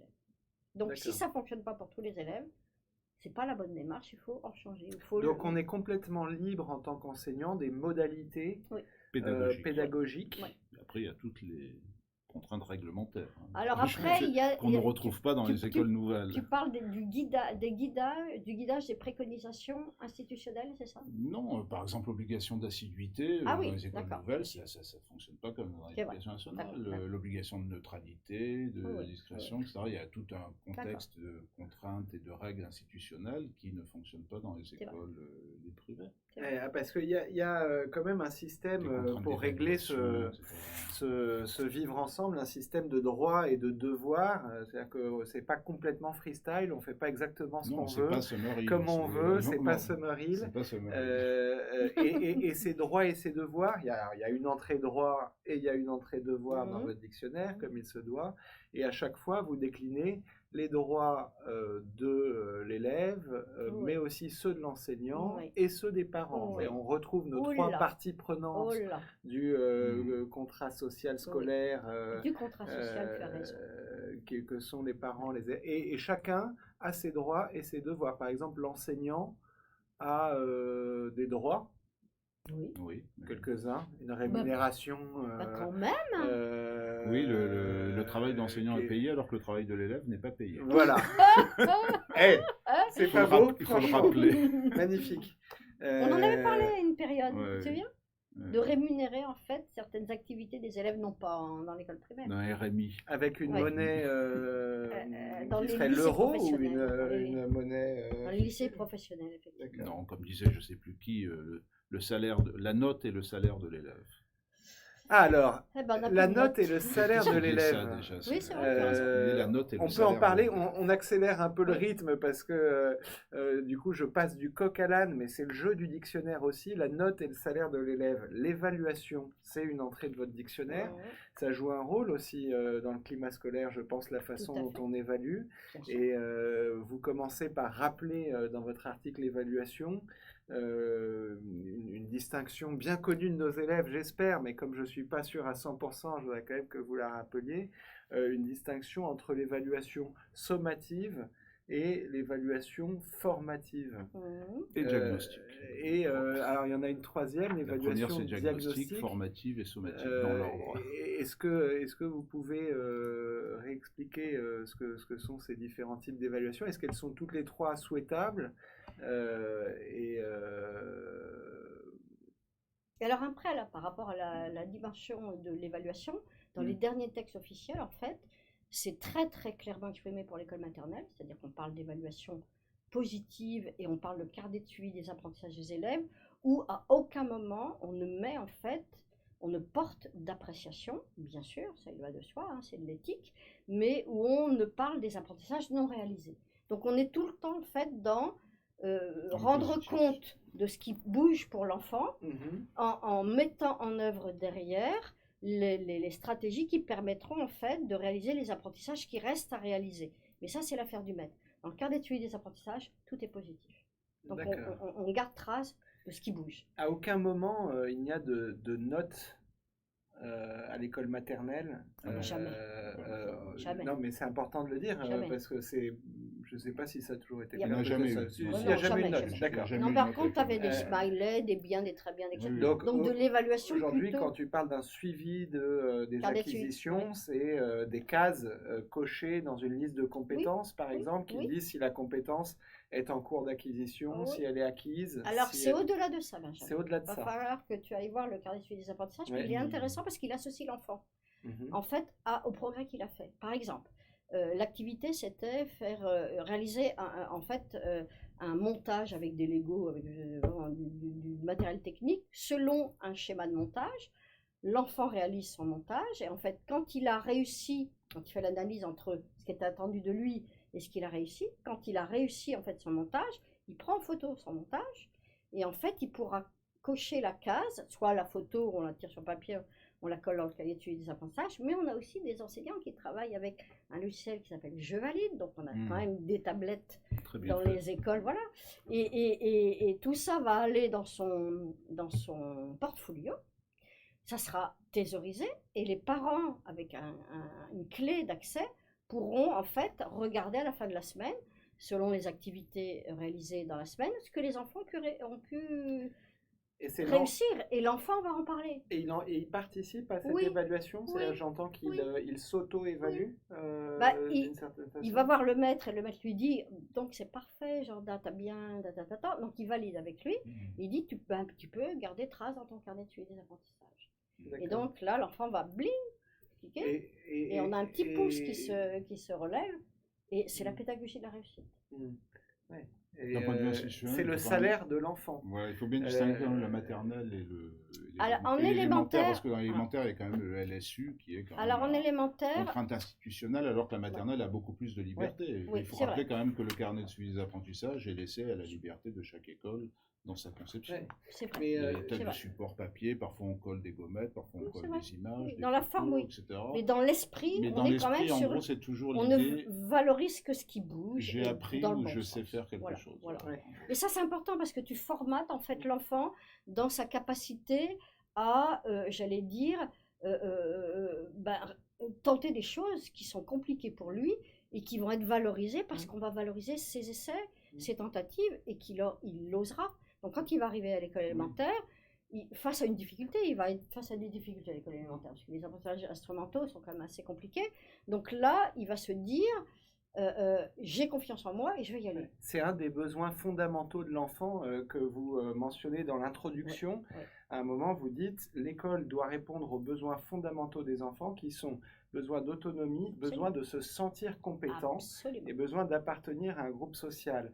Et j'ai Absolument. l'impression que parmi les formes d'évaluation qui sont pratiquées à l'école, celle que tu viens de décrire est vraiment conforme à ce besoin fondamental de se sentir compétent, là où la note sanction, la note souvent vécue comme une fatalité, comme quelque chose qu'on reçoit, qu'on ne comprend pas forcément, etc., n'est pas forcément le meilleur moyen de se sentir compétent. Elle n'est pas du tout dans cette logique-là. Et puis l'idée de se sentir compétent, c'est aussi l'idée en fait de savoir ce qu'on sait faire. C'est-à-dire comment on peut engager une activité si on ne se dit pas, tiens, après tout, la dernière fois, le puzzle à 50 pièces était compliqué, mais je m'en suis pas si mal tiré que ça, donc je vais tenter le puzzle à 70. La logique en fait de progression s'appuie sur ce que je sais faire. C'est pareil chez les adultes. Il faut avoir un petit point d'appui avec quelque chose qui s'est construit comme étant une réussite pour pouvoir s'engager dans des apprentissages nouveaux. Alors, C'est l'école de la confiance. Oui, tu as raison. Mais j'ai une réserve quand même sur l'erreur. Parce qu'il ne Ouais. faut pas que l'évaluation positive conduise à passer sous le tapis l'erreur. Parce que Non. l'erreur, Ouais. pour moi, c'est le moteur essentiel des apprentissages. mais- Donc il faut aussi ouais. que que Oui. l'élève sache qu'il fait des erreurs Oui. et pourquoi il Oui, fait des mais erreurs ça, et c'est... comment on les surmonte. Tu as raison. Parce que si c'est dire je sais faire et il n'y a pas d'erreur et tout est bon, Oui. etc.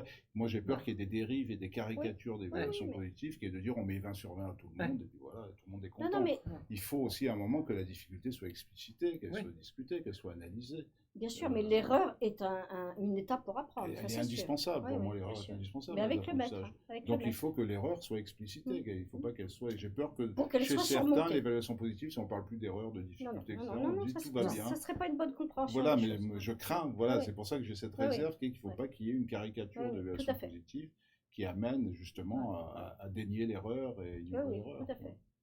Alors, on va voir si Corentin vous met d'accord. Enfin, vous êtes d'accord en fait. Oui, mais alors, Corentin. mais Corentin parle des notes et de l'évaluation et je vais vous lire son intervention et puis après on passera peut-être encore un ou deux derniers items. Mais Corentin nous dit les notes sont proscrites, mais finalement c'est surtout la façon dont l'enseignant apporte l'évaluation qui est importante. On peut noter avec des points de couleur ou des compétences et qu'un échec soit stigmatisant et destructeur pour l'élève. Mais comment j'emmène ma façon d'évaluation ma façon d'évaluer avec les élèves, comment est-ce que je lui parle avec lui de ses progrès, de ce qui lui reste à faire, je pense que c'est ça qui importe énormément. Il a raison. Par contre, il a tort de dire que les notes sont proscrites, ça c'est faux. Les notes ne sont pas interdites à l'école. Il y a une note du ministère d'octobre 2018, si je ne me trompe pas, que j'ai relevé, qui dit que les notes à l'école primaire, à l'école élémentaire, sont toujours autorisées. Ce qui est obligatoire, c'est de compléter le LSU. Voilà, Et parce que compléter l'obligation d'évaluer, ça c'est oui, et de rapporter en fait l'évaluation à des compétences attendues de fin de cycle. Après, la manière d'évaluer, ça c'est un débat sans oui, fin. Bien sûr, bien sûr. Ceci étant, enfin moi j'ai quand même des souvenirs de ma propre scolarité. Quand on est très bon élève, qu'on a toujours des très bonnes notes, on n'a aucun souci avec les notes. Non. Ouais. Par contre, quand on récupère toujours des notes qui sont pas quand même très satisfaisantes parce qu'elles sont pas très bonnes et que c'est répétitif, je me demande comment on remotive les enfants. Bien sûr. Hein, c'est une vraie problématique. Et après, on peut jouer avec les notes. Moi, je raconte toujours comme anecdote, j'avais eu un professeur en classe préparatoire qui commençait l'année, on commençait l'année à moins 500. Ouais. Et donc, on arrivait à 0, on était super content. Donc, il peut y avoir des jeux mathématiques autour d'un note. Je sais que Freinet, par exemple, il joue aussi autour des jeux mathématiques, comment on construit les notes, comment on construit des barèmes, etc. En plus, pour moi, il y a quand même un paradoxe quand même que je soulève et qui me soucie, qui est qu'aujourd'hui, à l'école, en gros, les notes sont non pas interdites, mais ont très mauvaise presse.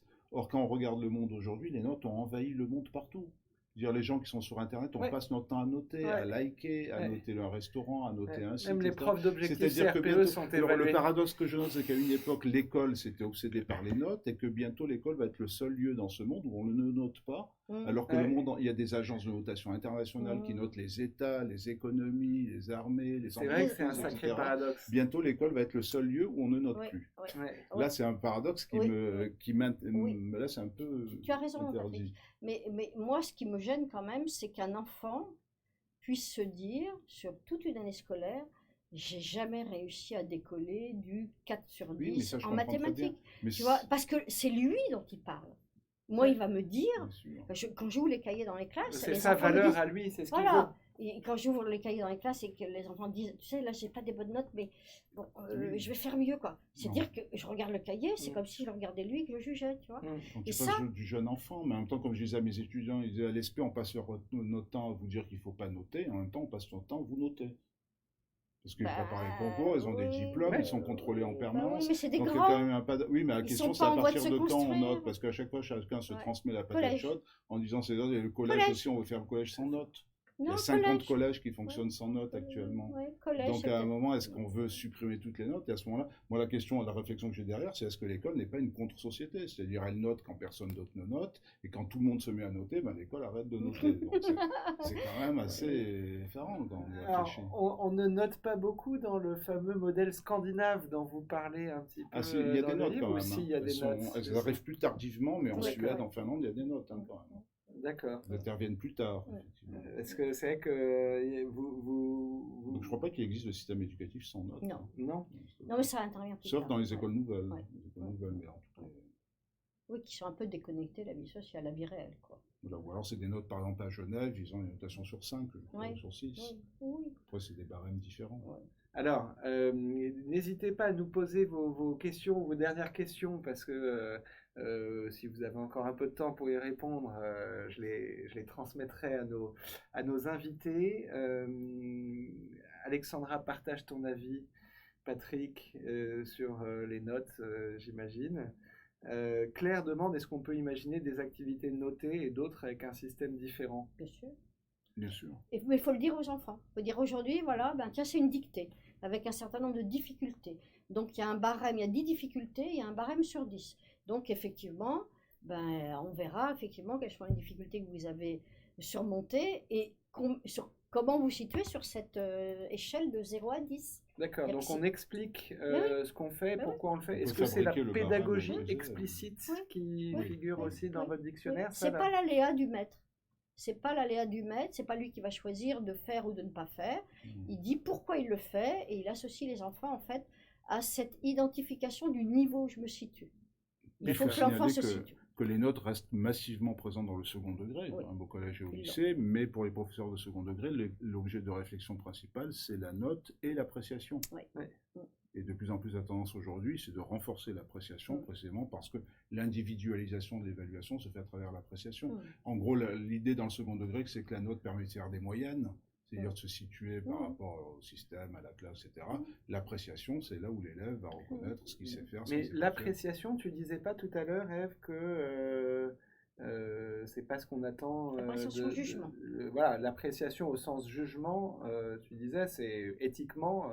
Pas l'appréciation, enfin dans le second degré actuellement, elle est conçue comme conseil. Oui, d'accord. C'est-à-dire qu'est-ce que doit travailler l'élève pour améliorer ses résultats. Parce que quelquefois, avant, dans les livrets d'évaluation, en maternelle par exemple, moi je pouvais lire Julia est une petite fille gentille, très agréable, mais de temps en temps, il faudrait qu'elle soit un petit peu plus obéissante. Ouais. Par contre, on peut. On lisait dans les livrets d'évaluation. Là, on est dans le jugement, effectivement, avec des qualités morales ou des défauts. Est-ce qu'on ne peut pas le remplacer par l'observation objective? C'est-à-dire, Julia n'a pas réussi à finir dans les temps.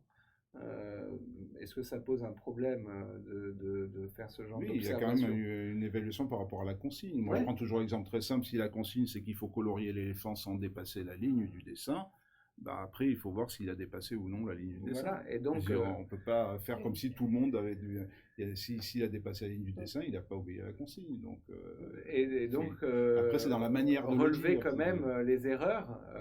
Par rapport à un attendu. Et ne pas les par rapport à un attendu. C'est là où je dis qu'il y a un traitement de l'erreur. Si régulièrement il dépasse, à un moment, il faut essayer de comprendre pourquoi. Alors Gaëtan aimerait qu'on aborde la thématique de l'inclusion scolaire, qui est pour moi un levier d'action plutôt intéressant en ce qui concerne le vivre ensemble. Est-ce que oui, effectivement, il y a le titre d'avant, c'était les besoins éducatifs particuliers.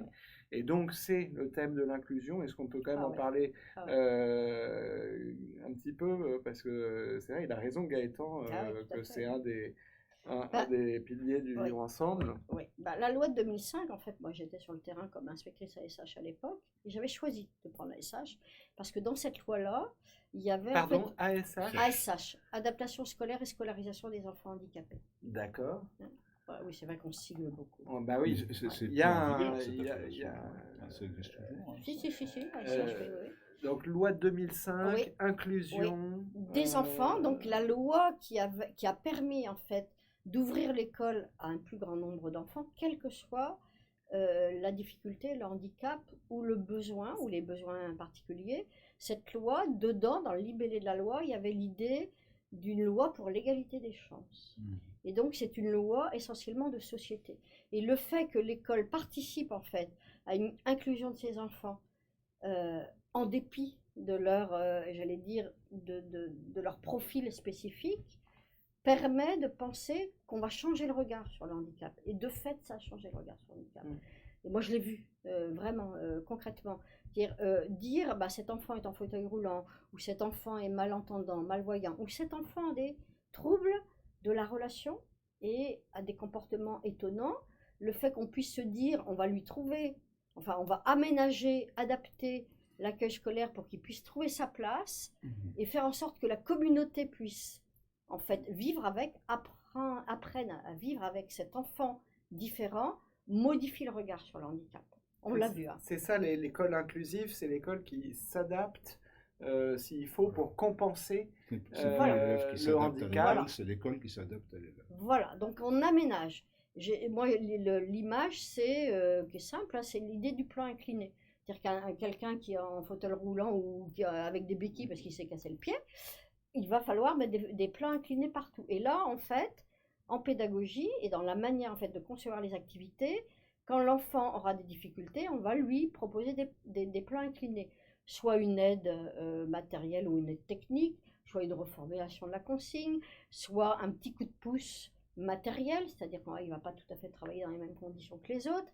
Et en tout état de cause, en fait, on va l'aider à s'approprier la situation en compensant ce qu'il ne peut pas faire et par des aides, par un accompagnement. Un accompagnement qui peut être incarné dans une personne. Oui, aussi. Comment on l'appelle? C'est l'AVS. Il y a toujours des AVS. Ils n'ont pas disparu du jour au lendemain, les AVS, mais viennent s'ajouter maintenant les AESH. Les AESH. Voilà. Les AESH. Vous savez ce que ça veut dire? Alors, auxiliaires scolaires pour la scolarisation des enfants en situation de handicap. Handicapés. Non, c'est les agents. Vous voyez, même Patrick et Ève. C'est-à-dire qu'on a des sigles, c'est vrai que. C'est pour rassurer les candidats. Les sigles, ça change, ça évolue. Ça va rassurer les candidats sur le fait que c'est pas sur leur parfaite connaissance du sens des sigles. C'est pas tellement les mots, c'est que le changement vise à professionnaliser. C'est ça, on en fait un métier maintenant. Parce que les AVS, beaucoup s'en plaignent en disant, j'en vois souvent, effectivement, ils n'ont aucune qualification, c'est pas de leur faute. Donc les AESH devraient être diplômés, il y a un diplôme qui a été créé, ils devraient être stabilisés dans l'emploi, et ça devrait devenir un vrai métier. Voilà. Parce que tout à l'heure, quand on parlait de posture, il y a aussi effectivement une posture professionnelle, c'est des gens qui viennent de l'animation, qui viennent de milieux qui sont très loin de la structure de l'enseignement proprement dit, et ils ont du mal à se mettre en position d'adulte. Par exemple, il y a beaucoup d'enseignants, j'en ai vu encore ce matin, qui sont des anciens animateurs. Très difficile de changer, de passer d'animateur à professeur, c'est pas du tout le même métier.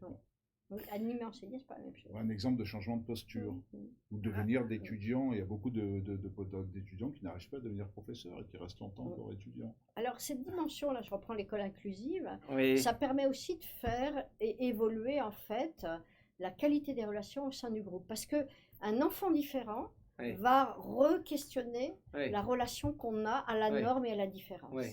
Et on voit changer les enfants les uns vis-à-vis des autres.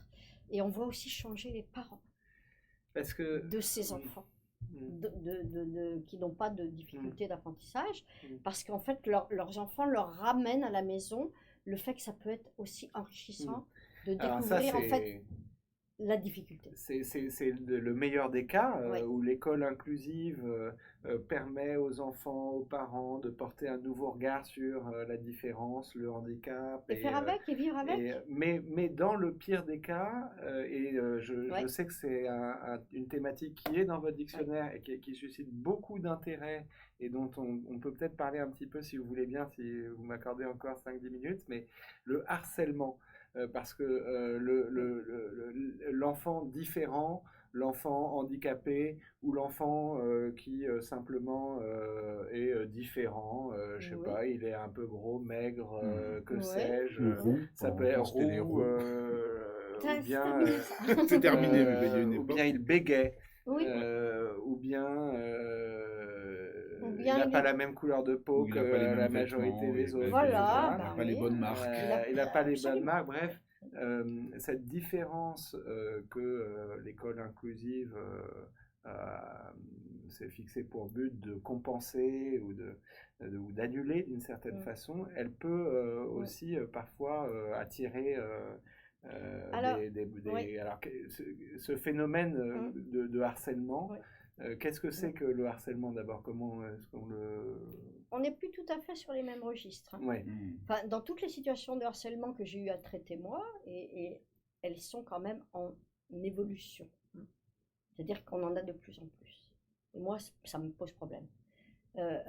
Avant, c'était quand même plutôt du côté du collège et du lycée, et ça arrive en fait au niveau élémentaire. D'accord. On a la plupart du temps un phénomène de groupe. C'est-à-dire que c'est pas un enfant qu'on va rejeter parce qu'il est différent.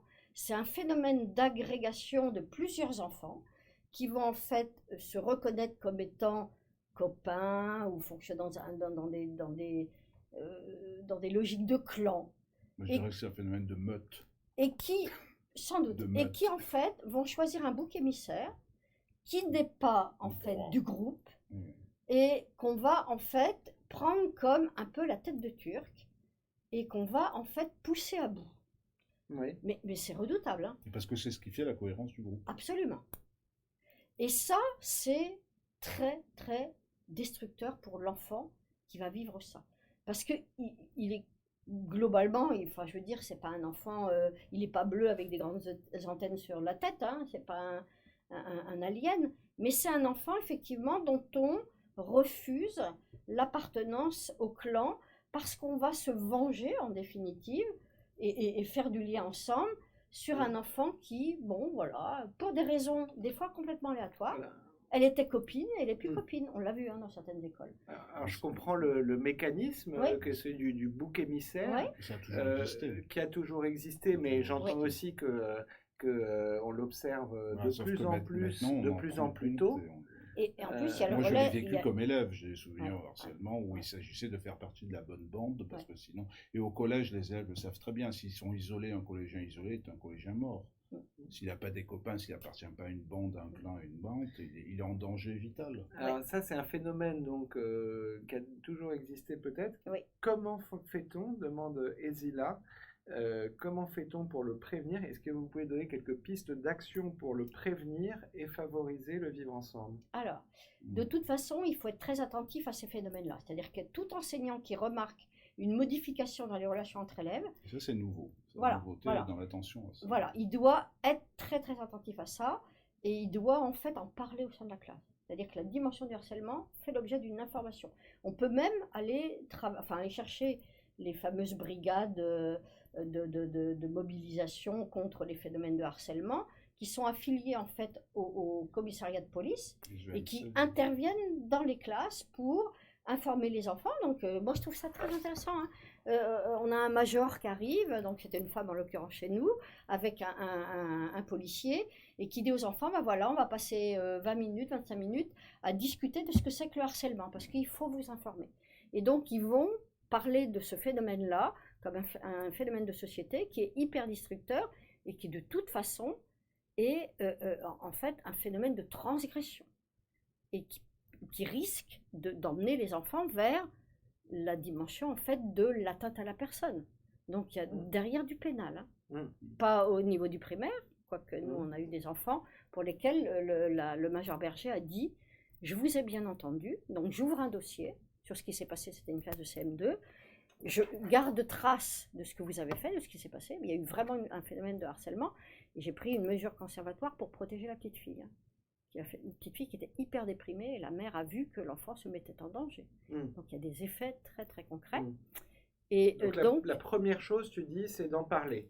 Enfin, c'est de signaler. La première condition du harcèlement, c'est la loi du silence. Il faut casser la loi du silence. Absolument. Et le seul moyen de casser la loi du silence, c'est d'assurer la protection des enfants. Et donc c'est là où est la responsabilité des adultes. Parce que ce qui fait la loi du silence, c'est que les gens ont peur. Mais à qui j'en parle? Si je suis enseignant et que je détecte un cas de harcèlement. Donc j'en parle avec mes élèves. Je dis.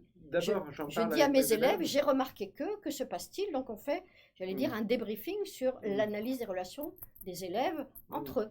Que se passe-t-il? Et souvent, ce n'est pas l'élève harcelé qui vient parler, c'est ses copains, de ses copines qui viennent confier à l'adulte que... Voilà.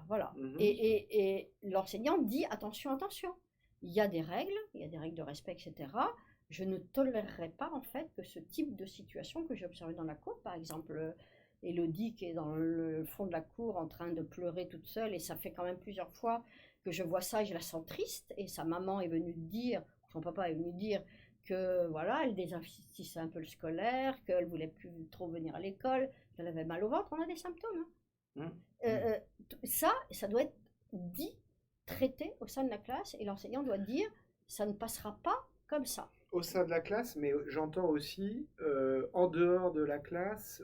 Alors dans la classe, l'enseignant peut dire, pour parler de toutes ces questions-là, qui sont des questions très importantes, qui vous permettent de vous repérer, c'est en fait la cellule en fait d'intervention en milieu scolaire qui viendra en parler. On en a, hein, on a des partenariats avec eux. Mais l'enseignant, pour être aidé comme ça par des pros Ouais. dont je comprends qu'ils peuvent intervenir dans les Ouais. classes, est-ce qu'il faut qu'il en fasse la demande à son chef d'établissement? Non. Il appelle le commissariat? Non, il peut très bien dire à son directeur, donc ça passera par le chef d'établissement, par le directeur, mais il peut très bien dire au directeur, moi ce que j'observe dans ma classe justifierait que je prenne une animation pour parler du harcèlement. Ou justifierait que je prenne une animation avec le commissariat sur les phénomènes d'addiction, par exemple. Hein, on parle aussi d'addiction aux écrans, l'addiction, on a eu des phénomènes de deal, hein, de gamins de CM2 sur Paris, et là, bon, c'est important en fait qu'on... Non, j'ai pas pensé à des gamins de maternelle qui passaient la nuit à regarder la télé avec leurs parents. Voilà, comme ça. c'est important en fait Comme ça. qu'on puisse rapporter ça à des questions de santé publique, Mmh. des questions en fait aussi de loi, de rapport à la loi. Mmh. Parce que cette loi-là, qui lutte contre le harcèlement, elle existe aussi. Donc, il faut... J'insiste quand même que le facteur pour sortir de cette situation, c'est d'assurer la protection des victimes. Oui, tout à fait. Parce que sinon, Oui, oui. la peur C'est vrai. continue, et parce qu'après, il y a les représailles, il y a les C'est vrai. vengeances, et la loi du silence Oui, retombe. oui. Et alors, Donc, la chose redoutable qu'on a aussi depuis quelques années, c'est le relais des réseaux sociaux. C'est-à-dire que ce Bien sont sûr. des Ouais. gamins de 9, 10, 11 ans qui passent par les réseaux sociaux. Les parents ne sont pas du tout au courant. Karine en parle dans le chat, elle dit quid du cyberharcèlement, Ah oui. quels moyens pour agir? Ben oui. Alors là, il faut mettre les parents dans la boucle. Hein. Il faut les mettre en leur faisant peur. En leur disant, vous vous rendez compte? Vos enfants sont sur les réseaux sociaux. Les Ils parents de l'enfant Mais bien sûr. harceleur, Des l'enfant enfants, harcelé, de souvent, tout c'est le sur un monde, petit- des enfants. Voilà. Il y a des faits, hein. Il y a des Mhm. faits puisqu'ils écrivent. Mhm. Donc c'est facile de retrouver la trace de Mhm. tout ça. Hein. Mais c'est vrai que ça suppose d'impliquer les familles, et même les familles elles-mêmes disent qu'elles sont impuissantes. Eh ben non. Les réseaux Elles sont sociaux, responsables de leurs dans enfants. les collèges, moi j'en ai parlé avec les CPE, les conseillers principaux d'éducation, c'est un casse-tête terrible parce que ils en subissent les effets dans l'établissement à travers des bagarres, des règlements de compte, alors que les causes sont à l'extérieur de l'établissement. Ça fait partie des devoirs des parents, ça, De protéger leurs enfants, bien sûr. Ils ont une responsabilité. Mhm. Quand ça se concrétise par des attaques et des atteintes à d'autres enfants, ils ont une responsabilité éducative Parce Donc, il que faut les mettre- Et pénal, et pénale aussi. et pénal Ouais. également. S'il y a un accident ou une agression, Absolument. ce sont les parents qui Absolument. sont devant les tribunaux. Hein. Mhm. Ils sont responsables juridiquement des enfants mineurs. Pas mal de réactions sur le harcèlement, donc je vous les partage. Plan Chapin demande, est-ce qu'un enfant peut être harcelé par un copain? Discours, dit-elle, étrangement identique de la PE et du directeur concernant mon fils. Ah bon, mais ils jouent ensemble, ils sont copains. Mais bien sûr. Le harcèlement, de toute rigueur, c'est pas un acte isolé de personne à personne. Ça Non. suppose un phénomène Ouais. de groupe ou de Ouais. meute Ouais. contre une victime. C'est ça, il y a isolée. harcèlement quand il y a Parce qu'il faut faire le attention de ne groupe. pas tout. Moi, je me souviens par exemple Ouais. mon fils au collège, à un moment, un professeur est intervenu simplement parce qu'il y avait des copains qui lui sautaient dessus. Il s'est dit, ça y est, il est en train d'être harcelé. C'était un jeu entre garçons, tout simplement. Il a dit, non, non, il n'y a D'accord. pas de mal, on est en train Ouais, de jouer. ouais. Donc il faut faire attention à ne pas tout mettre dans le même sac. Mm. Donc le harcèlement, le modèle, c'est le fameux school bullying. Ouais, le bullying, ouais. Donc il y a des définitions, des Ouais. paramètres très clairs. Il Tout à faut qu'il y ait un fait, caractère répétitif Ouais, dans ouais. le temps, il Ouais. faut qu'il y ait un rapport de groupe contre un individu isolé, etc. Ouais. Donc après, il peut y avoir des agressions courantes ou des règlements de compte interindividuels. Il ne faut pas tout mélanger Ouais. non plus. Ouais. hein, dans Mais ces ce qui est catégories. intéressant dans la question qui est posée, c'est que des enfants très copains, à un moment, peuvent avoir des modes relationnels qui peuvent devenir insolites, Oui. et où l'un devient en fait j'allais dire un peu le bourreau de l'autre qui rentre dans le rôle de victime et qu'il n'arrive pas à se sortir de ça. J'en ai traité des situations comme Oui. celle-là. Ouais. Alors, moi, j'ai justement une situation qui est soumise par Sab. Je sais pas, je pense que ça va moins loin que ce que tu es en train de décrire, mais elle nous dit, j'ai beaucoup de mal à gérer un cas de figure dans la cour. Une élève vient se plaindre qu'un autre élève veut absolument jouer avec lui et le colle tout le temps et que lui ne veut pas. Je ne sais pas trop comment réagir car le deuxième élève se sent vraiment exclu si je lui dis de laisser tranquille le premier élève. Faut en parler. Est-ce que tu aurais des conseils? Il faut en parler. Il faut prendre les enfants, il faut se poser et mettre à plat en fait de quoi il est question.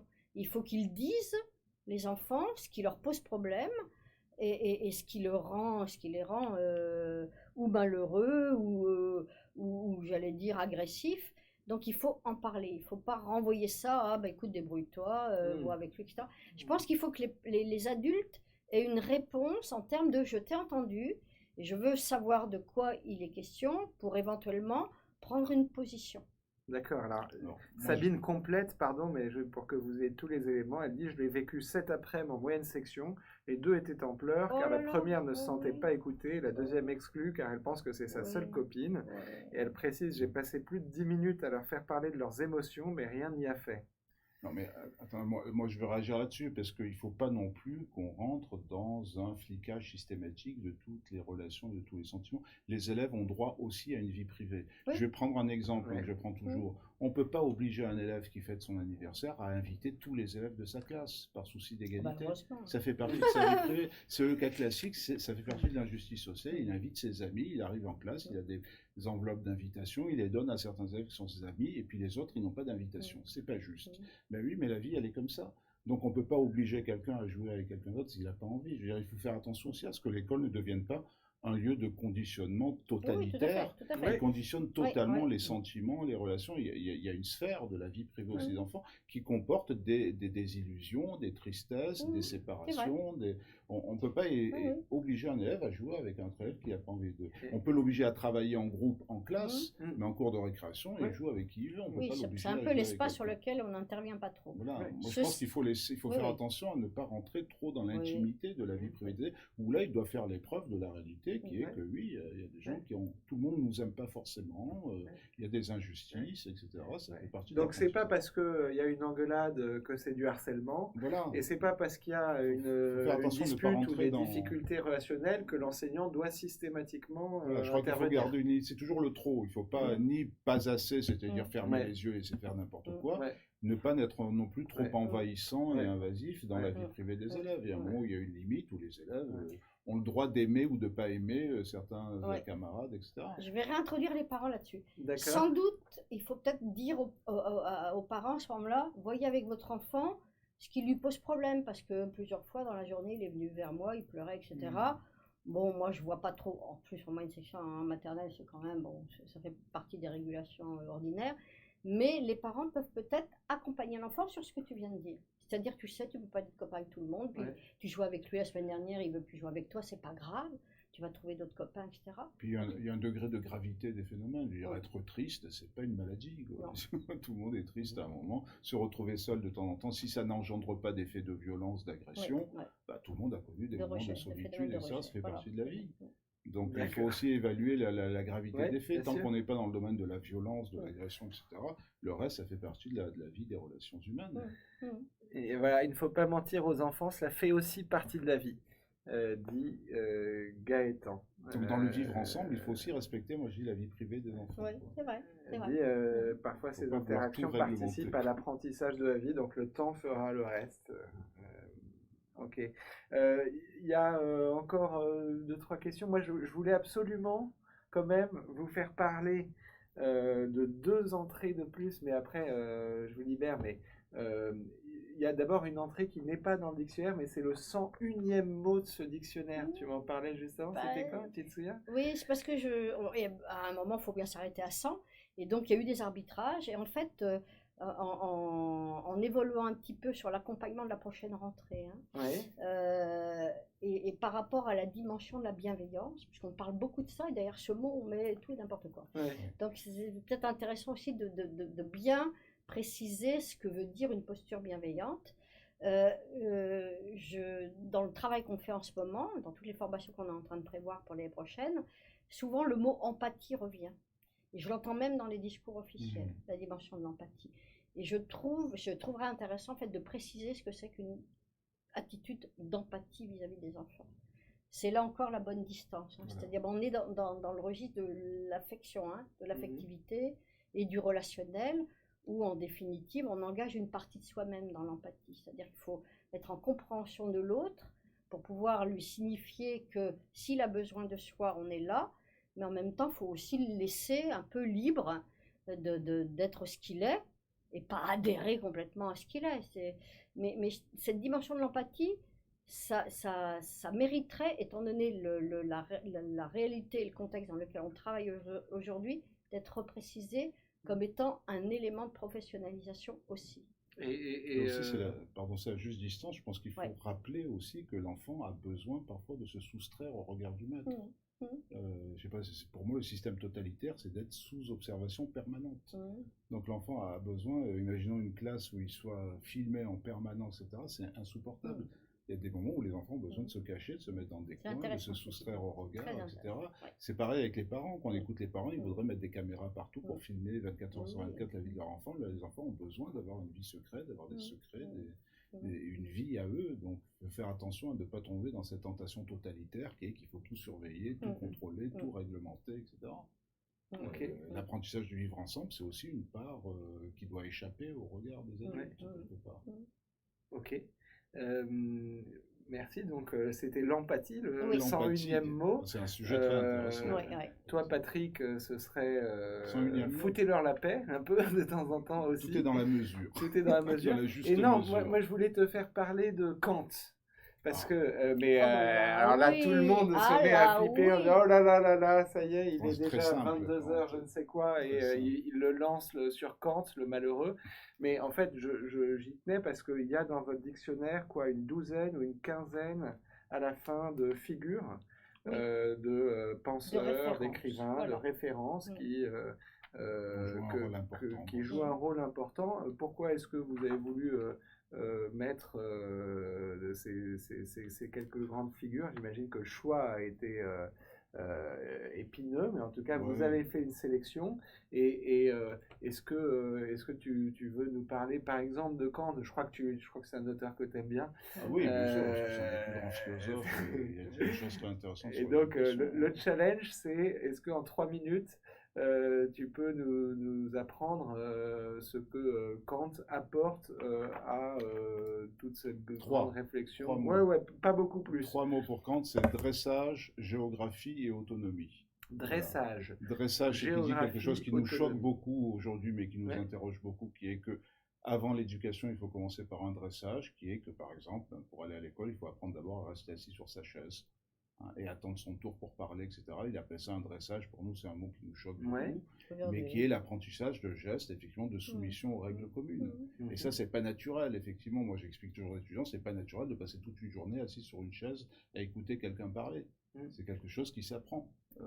Et qui s'apprend dans les petites classes. Quand on appelle un dressage, qui s'apprend dès la maternelle, etc. Alors, je veux bien que le mot choque, mais la réalité, elle est là, qui est que l'école est quand même un milieu artificiel. Où on arrive, c'est pour ça que les écoles nouvelles essayent de faire des milieux naturels, mais l'école est un milieu artificiel avec des règles, avec des postures, une organisation de l'espace, on n'a pas le droit de sortir librement quand on veut, etc. On contrôle il y a un ses contrôle, émotions. Mais il faut dire, on entre dans une société de contrôle quand même, effectivement. Et donc, après, le mot géographie, pour faire court, moi c'est quelque chose, une idée qui me fascine, quand on dit on peut organiser tout l'enseignement autour de la géographie. Voilà, en disant si on part de la géographie, on peut apprendre à lire, à écrire, on peut apprendre l'histoire, on peut apprendre le dessin, on peut apprendre... Voilà, je trouve ça fascinant cette idée. Alors on peut prendre n'importe... Et à partir d'une discipline, on peut retrouver toutes les autres disciplines. Je l'ai vécu avec... Alors, je raconte ça aux géographes parce que ça leur fait très plaisir, évidemment, qu'il y a un grand philosophe qui a dit on peut tout faire à partir de la géographie. Moi, j'ai vu ça avec mon fils Noé, qui est dans une école Montessori, avec la carte de l'Afrique, qui a été sa grande passion pendant 3 mois. On peut tout faire. Mais au début, c'était du coloriage et donc effectivement les couleurs, le dessin. Mais petit à petit, il y a des noms de pays qui sont apparus et donc de la lecture. Et puis un peu plus tard, de l'écriture. Les drapeaux, donc on peut tout faire à partir de la géographie, et ça, Kant... C'est une idée très originale, de Kant, et puis Kant. surtout la troisième idée qui est majeure et qui fait toute notre éducation moderne, c'est l'autonomie. Le but de l'éducation, c'est l'autonomie, c'est de rendre l'adulte autonome, c'est-à-dire capable de penser par lui-même, d'agir par lui-même, de décider par lui-même, etc. Et là, c'est l'objectif fondamental de l'éducation moderne. Donc ça, qui fait que si on commence par obéir aux maîtres, obéir aux adultes, c'est pour pouvoir devenir autonome. Pour pouvoir s'en passer du maître. Pour pouvoir s'en passer, exactement. Ouais, et il y a tout un paradoxe pour le maître. Paradoxe de Kant, qui veut dire c'est le paradoxe de l'éducation à la liberté par la contrainte. C'est pour devenir libre, il faut d'abord apprendre ce que c'est que la contrainte. Il faut apprendre les règles, la nécessité des règles, la nécessité des lois, et c'est comme ça qu'on devient libre. Donc le dressage social qui est à l'œuvre dans l'école. Ça commence par un dressage parce que l'enfant au début ne comprend pas pourquoi on lui interdit de sortir ou de se lever ou de parler en même temps que les autres. Mais peu à peu, il faut lui expliquer que c'est comme ça qu'on peut vivre ensemble et que le jour, j'ajoute méchamment qu'il y a beaucoup d'adultes qui souvent ne comprennent pas, y compris à l'âge adulte. Mais idéal kantien, c'est qu'il faut rêver à un idéal d'humanité où ils comprennent la nécessité de ces contraintes, qui les rend autonomes justement, en obéissant spontanément à ces contraintes qu'ils se donnent eux-mêmes. C'est une grande pensée, hein, effectivement. Grande pensée. Ah Voilà. oui. Donc Ah vous oui. comprenez. C'est ce qu'on est en train de faire en se donnant des contraintes horaires. Voilà. Merci. Très Patrick est autonome. en train de me dire très discrètement qu'il faut clore ce live, mais effectivement c'est le cas. Il est bien tard, mais merci beaucoup à tous les deux d'être venus, d'être restés malgré les soucis techniques, d'avoir répondu aux questions de nos amis qui sont là et qui auront grandement profité, je pense, de votre expérience, de votre science.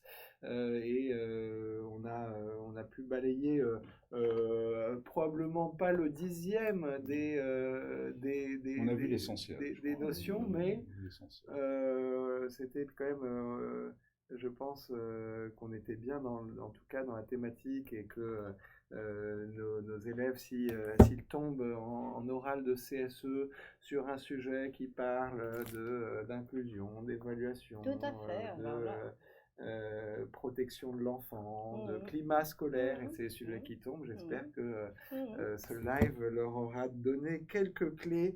Donc merci, un grand merci à toi Patrick et à toi Ève, de la part de Stéphanie, Anaïs, Claire, Sam, Émilie, Cobriline, Maëva, Céline Enco. Voilà, je ne sais pas si merci vous voulez à leur dire tous un de nous dernier avoir mot. écoutés. Ben oui, Un d'être mot resté avec nous. un mot, un conseil, un encouragement pour Et puis pour on les espère vous candidats. retrouver bientôt comme professeur, comme jeune Bah professeur, voilà. c'est le Ouais. meilleur Parce que souhait c'est un qu'on beau puisse métier. faire. Bien Eh sûr. oui. C'est un beau métier. Et la reconnaissance vient des élèves, c'est ça qui est magnifique dans ce métier, c'est la reconnaissance des élèves. C'est le moteur C'est vrai. effectif essentiel de ce métier. Puis c'est un projet humaniste. Hein. Bien Donc, sûr, quand même, profondément c'est humain. porteur. Hein. Je veux dire, avec la médecine, c'est le plus beau. Ouais, projet ouais, humaniste. Ouais, c'est vrai qu'on a beaucoup de chance parce qu'on est gratifié quand on est enseignant. Enfin, on perçoit tout de suite l'utilité de ce qu'on fait, le sens de ce qu'on fait, et les élèves vous le disent, ils sont reconnaissants. Merci, merci. Donc, Voilà, c'est le meilleur on va salaire rester d'un Très enseignant. bien, c'est ça. mais oui, bien sûr. Ouais. Merci à vous aussi d'avoir été là. On Et se bonne retrouve chance à tout le bientôt. monde. En tout On cas. est vraiment de tout cœur avec vous dans ce moment si important. Soyez concentrés. C'est bientôt, hein. Soyez, ouais, c'est bientôt, c'est dans En les. plus que je suis jury, moi. Eh oui, vous voyez au passage que le membre du jury C'est un n'est pas, être humain, vous voyez, c'est n'est un pas être de chair quelqu'un et d'os. spécialement terrible. Voilà. Mais voilà, merci à tout le monde, bonsoir et à bientôt. Et on ne lâche rien pour la préparation aux épreuves orales. Bye bye. Au revoir. Ah oui, Quelle heure est-il ? il est 11.